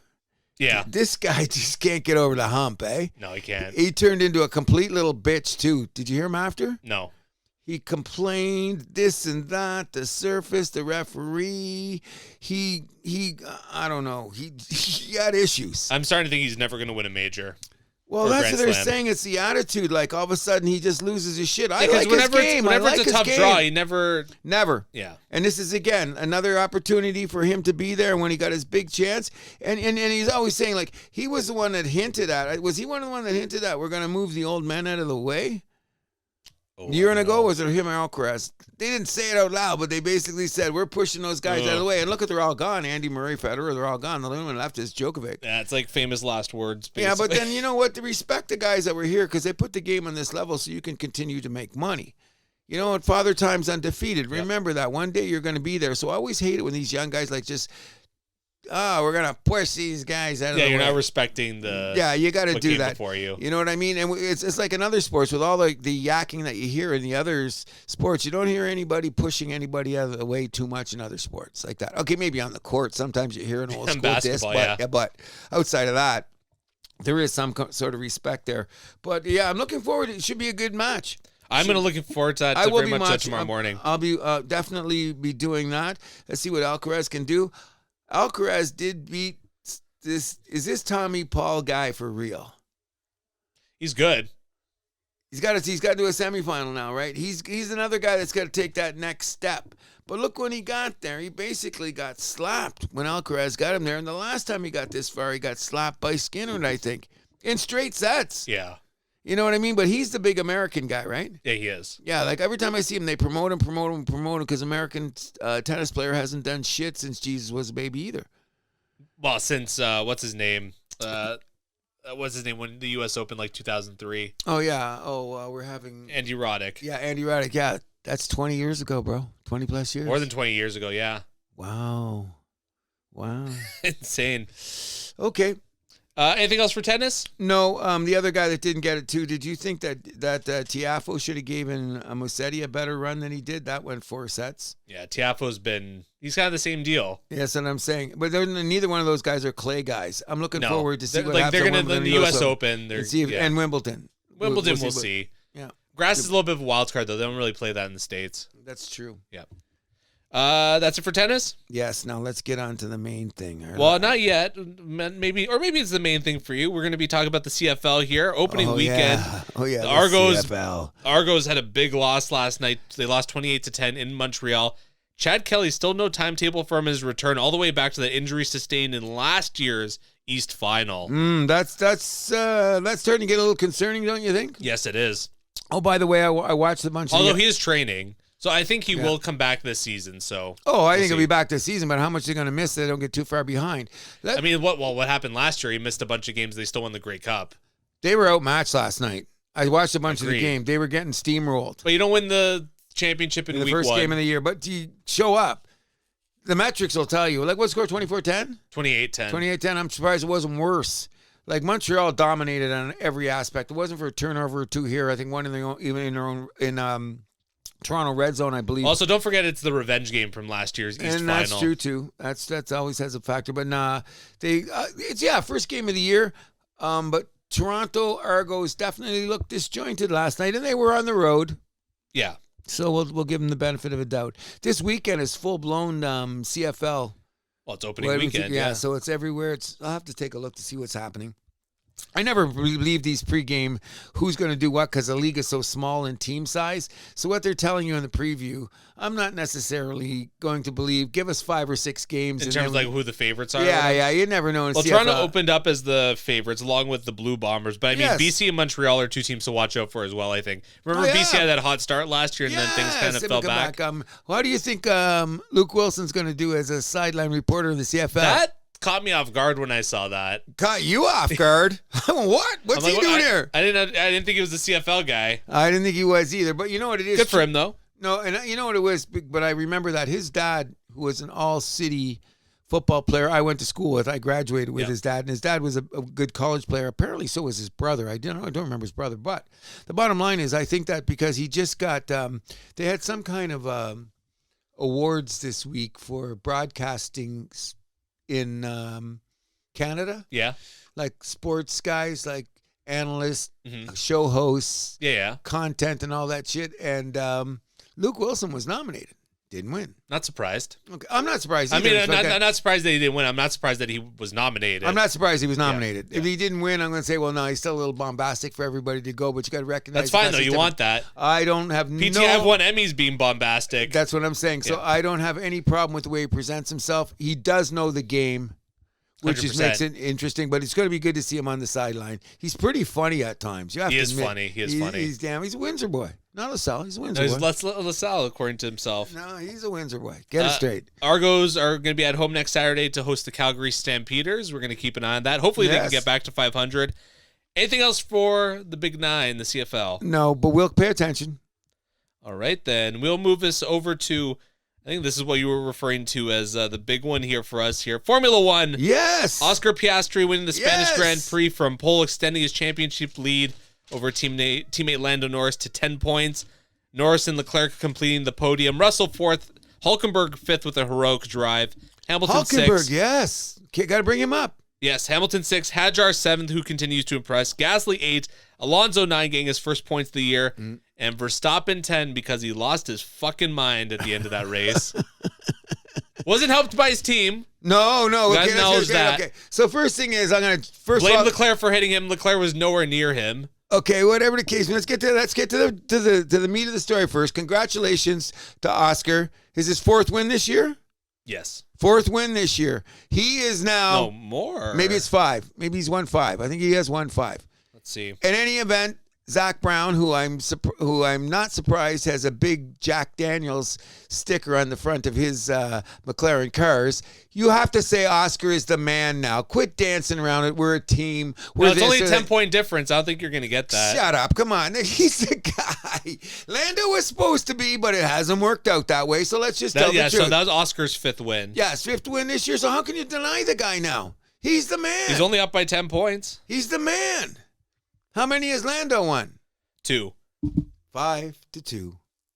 But points are the ones that matter. Okay, but now it's just now the last few races that Oscar's come on because Lando just hasn't been there, and I think this is going to continue to be the trend. And now and not only that, the pace of the car was amazing, and not only that, when you think about it, they did that big car change thing, and it didn't seem to affect McLaren in any way at all. The new front fin, wing? Front wing thing, so it didn't seem to affect them at all. They had the pace on both cars. First time since 1998, they had 2 guys on the pole position, and they got on the podium. You mean on the front row on the front row to start a race, and now they've had 2 guys on the podium 2 weeks in a row. This is huge. That's why I say I do believe that Zach Brown is drinking the logo that's on the front of his car. He looks like a Jack Daniels kind of guy to me. But let's get to the chase here. Do you think that freaking Max gets into people's heads? Where are you going with this? First of all, he's the best guy starting a race. Sure. You don't know what he's going to. He almost pulled it off. But then so did Russell. Yes, Russell's brilliant off the starts, too. So I think that they played off each other because if they had been any more aggressive, they probably would have been both lost in that. Yeah, they would have taken each other out. They would have taken each other out to start. So you got to give it that to them, okay? One of the things I really learned about this race is this whole tire conundrum shit was blowing my mind. But with the elevation of the track, like the track, the way it's designed, it's not like totally like oval or street, whatever. It's got those contours and shit that they made it like that. I don't know. I don't remember this last year, but I'll remember it every year now that I see it. Very interesting track, which makes for strategic differences when you have to do things like tires. Well, and you had the 3 hardest compounds there. So the soft was like a pretty racy tire this weekend. Yes. Good in qualifying.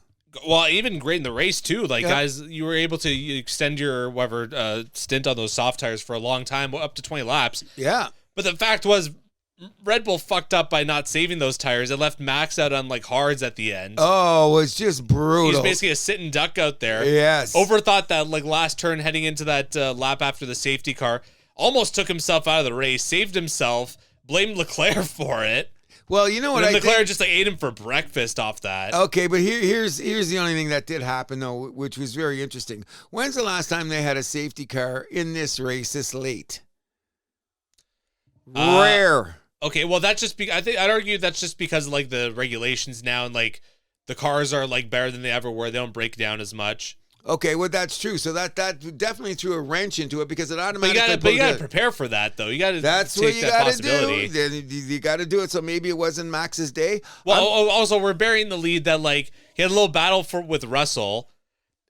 He was he played it fair. The team fucked up saying that he had to give the position back. Although later the FIA ruling came in, they were like no further investigation. So it's like ooh, fucked up there. And then so Max is like. Fuck you to his team. Hits Russell when he's letting him by. Gets a 10-second penalty. Falls all the way from 5th to 10th. So you lose 9 points there. Yeah, no, that's huge. The point loss is huge. Definitely, that the point loss is huge. But that gets me back to my original premise here. Unless people are going to have to stand, you have to go against Max the way that he's going to go against you, then you're going to be consistently intimidated. And I don't think, and I think those guys, I don't think Oscar's intimidated anymore. No. Russell will never. Well, Oscar's doesn't have to worry because Max is just in his rear view mirror now. Thank you very much. I think that Lewis Hamilton, I felt bad for him when he had to do your Ferrari thing and they told him to drop back because Leclerc was the lead car. Hamilton was running a better pace at the time, and just think one of the greatest champions of all time, most world championships or whatever his resume says, and then you're told during a race, hey, Lewis, let the guy go ahead of you. How do you feel? How does that? It's not. That's a weird part of. I get it now. It's part of the game. I get it. Hey, but it worked for Ferrari. They're up to second in constructors now. Red Bull falls to 4th. Yes, and they ain't going any higher with the way they're going. I don't see it with the second driver. What the hell is he going to do? Yeah, they're already talking about Hadjar getting the second seat there next year. It's like, oh my God, you guys changed your drivers more than I changed my underwear. There you go. Ridiculous. And that's not there. And you know what I really felt sorry for because I'm watching him lately? Second race in a row that Antonelli did not finish because of the team. Yeah. The car blew up. The power pack blew up. This go up. Now, he has nothing to do with that. No. You know what I mean? And the poor kid, he was running a decent race. He got up to 5th. His pace was good. And all of a sudden, you see him going off the track. What's he doing? Oh, my God, this is bad. And you go, oh. This power unit failure. Yeah, power unit failure. I went, oh, man. How do you feel, kid? Yeah, it sucks. I felt bad for him because that goes on your record now as a did not finish. Yeah. You know, but, I mean, don't they design, like, do not finish team? Well, it always gives a note about why you didn't finish. Good. Like he didn't hit a wall. No. He didn't blow the clutch. Yeah. You know what I mean? No, he's a very fine driver. Oh, for his age, he just blows my mind. I don't think he's Him and Hadjar have been the most impressive rookies by far. Yes, they have been. And that kid's a scrambler too, right? He's a scrambler. Like, I guess Rave's come back. We're going to see him for years to come. I agree. Why don't we? We're going to see him in the Red Bull next year, apparently. There you go. Why can't we get Gasly over in Red Bull or somewhere? He had his chance at Red Bull. They brought him there too quickly. They fucked up. And then let him go, right? Yep. Imagine him as a second driver on Red Bull right now. I mean, he's a better driver than the car he's got, I think. I agree. But the Red Bull second driver, it's a pressure cooker. Damn right no one can hang in there. Because Max, what? Learn to. Easier said than done. Max is very specific about the way he likes his car. Yep. And it seems like only Max can drive that car. That's what they were saying. That's an issue if you're building a car for one guy, and it's starting to bite Red Bull in the ass now because Adrian Newey isn't there to save him. Agreed. That came up this weekend about how they handle the car and who does what and who can pat who on the back, and he's not around to do that. All of a sudden, Aston Martin looks a little better now with some of the upgrades that he's designed. Agreed. But still a long way to go for them. I agree, but I was very happy for Hülkenberg. Me too. I was very, good very veteran. Happy. Yeah. I really want him to get a podium, though. That'd be cool. He's not going to get one this year. Maybe. Never know. You never know. No, never know. Never know. Shit happens. Yes, I would be very happy if I seen him up on the podium. I'd be going, high five, away we go. Let's rock and roll. Next race, though, is here in Canada. Yeah, 2 weeks away. 2 weeks away. Next week, I should say. 2 weeks away. I'm 2 weeks personally, away from this last one, the last couple races, because the way they race in Monaco and those street tracks and whatever, and sometimes you don't know about it. Next year, I will be putting this race on my calendar more, just because of the nuances of the track and how they set it up, and you got to come in and think differently. Barcelona is a little bit of a hit or miss race, though, for F1. Yeah? I think so. It was good this year. It was good this year, but you don't always get a good race in Barcelona. Okay. Next year, there's going to be 2 races in Spain, by the way, because we're getting the Madrid street circuit. Oh, right. I heard. Yeah. So we'll see if that's going to be any good. Because I guess they want one of each. Spain is a traditional F1 country, so to speak, I guess. Or that's what they tell me. I don't know. It's about money. Let's be real. Yeah. Anything else for Formula One? No, but I just think it was a great week, and I'm just going to defend Max as much as I can. He did not, in my opinion, Maxi-pad? he did not. He did not. First of all, let's get this way. That was That's how- classic maxi pad. Okay, but anyways, who are these people that sit on the when it's like F1 and they got like that girl, that other guy, the blonde guy, and they talk shit? Sky Sports. Sky Sports. Some of them people are terrible. Oh, we know. They're bad. They're just bad. Danica Patrick's going to be here from Montreal, so that's speaking of one. Okay, well, and in any event, they're sitting there and they could see. I've never seen it so diplomatic. They could look up and they could actually see. But then they had Nico on the broadcast this week. I like Nico. I like Rosberg Nico a lot. too. He was good. He's cool. But you know why? Because he's old school. And he just says whatever the fuck he wants. Yeah, I like that. I didn't recognize who he was at first, but the two girls they were talking, they were pointing up, and apparently they could see that Christian, Max, and some of the other people on Red Bull were having a very animated conversation within the range of what they're doing. But I think they're having a little bit of an animated conversation. Shut up, girl. Just say you know what's going on. Let Nico take over here because it's bad television. Okay, you know something's going on. Is it going on or not? Shut up. And then afterwards, when Max came down and did that half apology. Yeah. Half an apology. I think it would have been an apology to any other driver besides Russell. Okay. Okay, I got it. Okay. That's it for Formula One? Yes, it is. All right, then we'll move it over to trivia. So, Whoa, wait. There's one little thing that we forgot. I'm going to throw it in here really quick because I know the guys are waiting to listen. The Sluggers Report. Oh, yes. How do we not that. have the Sluggers Report? Well, according to the Sluggers right now, I think the divisions have been realigned. We've got a better schedule because you start off apparently with the 6 games. Our record right now is 3-5. Okay. I hit the ball a ton, got nothing. Played a little bit of defense. But I just want to say about this, the Sluggers, I was a little harsh on us last week when we brought all this up. Was I not? Definitely. I'm of the belief right now that the Sluggers can beat anybody on any given night at any given time. We came together as a team on Tuesday night. Hitting 5% better? Oh, easy 5% better. Big shout out to the San Francisco crew. San Francesco. San Francesco. Moko and Danny hit the cover off the ball. Great to go there. Bottom of the lineup, which I like to be in, says as long as we do our part, we're going to be good. John Bellardi, our liberal leading pitcher, did very, very well.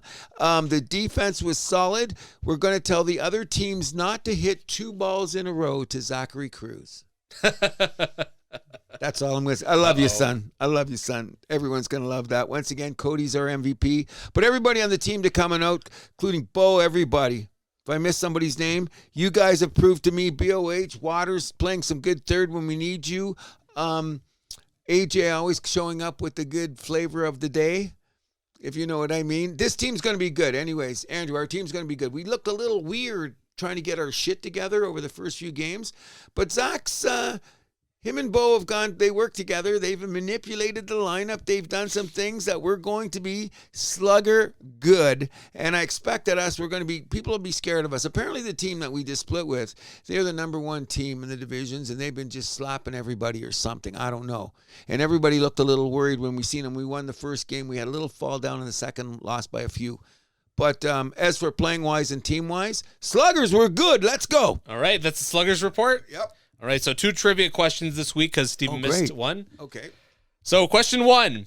Logan Stankoven became the 2nd player to skate in both the Eastern and Western Conference Final as a rookie. Who? Logan Stankoven. Okay. This was with Dallas last year. He was with Carolina this year and had rookie status both seasons. That's right. Who was the first player to do so? So being in both conference finals, East and West as a rookie. I have no idea.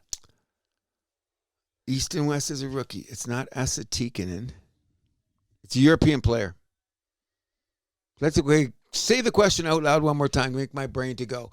Logan Stankoven became the first rookie to became the 2nd player to skate in both the Eastern and Western Conference Final as a rookie. Who was the first player to do so? I have no idea. I'm going to bet it's a goalie. That's so hard. Who would it I'm be? I'm thinking Ken Dryden. I'm trying to think like conference finals, like.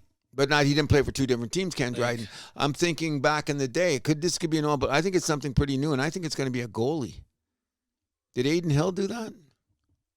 2 different teams? Nah, because he was I think he's only been in the West. Someone from Tampa? Or Vegas? That's going to be a Vegas or Tampa guy. Vegas isn't a bad idea. Yeah, it's going to be one of those because look at how many times they've been there lately, and Steven always But catches who are they it. giving up that was a rookie? That's what I'm trying to think. I have could no be idea. Older questions. I have no idea. Okay, let's go find out. Survey says Ville Leno. So Detroit 09, Flyers in 2010. Yeah, it was older than I thought. Who? Ville Leno. He was on. So when Philly made the finals in 2011, he was on the line with Brar and Hartnell. On the second line. They signed with Buffalo for big money. Never heard of him again. Yeah, I remember him playing for Detroit vaguely in that 209. Yeah, that was the Pittsburgh years, right? Yeah. He played against Pittsburgh. Yeah. I vaguely remember him playing in those days. Good question. Good question. Again, very good question. Question 2. Leon Draisaitl scored the 6th fastest goal to start a Stanley Cup final, taking only 1 minute and 6 seconds to get on the board. Are any of the top 5 fastest goals scored after or before the year 2000? Before. What's the question again? Leon Draisaitl scored the 6th fastest goal to start a Stanley Cup final, taking only 1 minute and 6 seconds.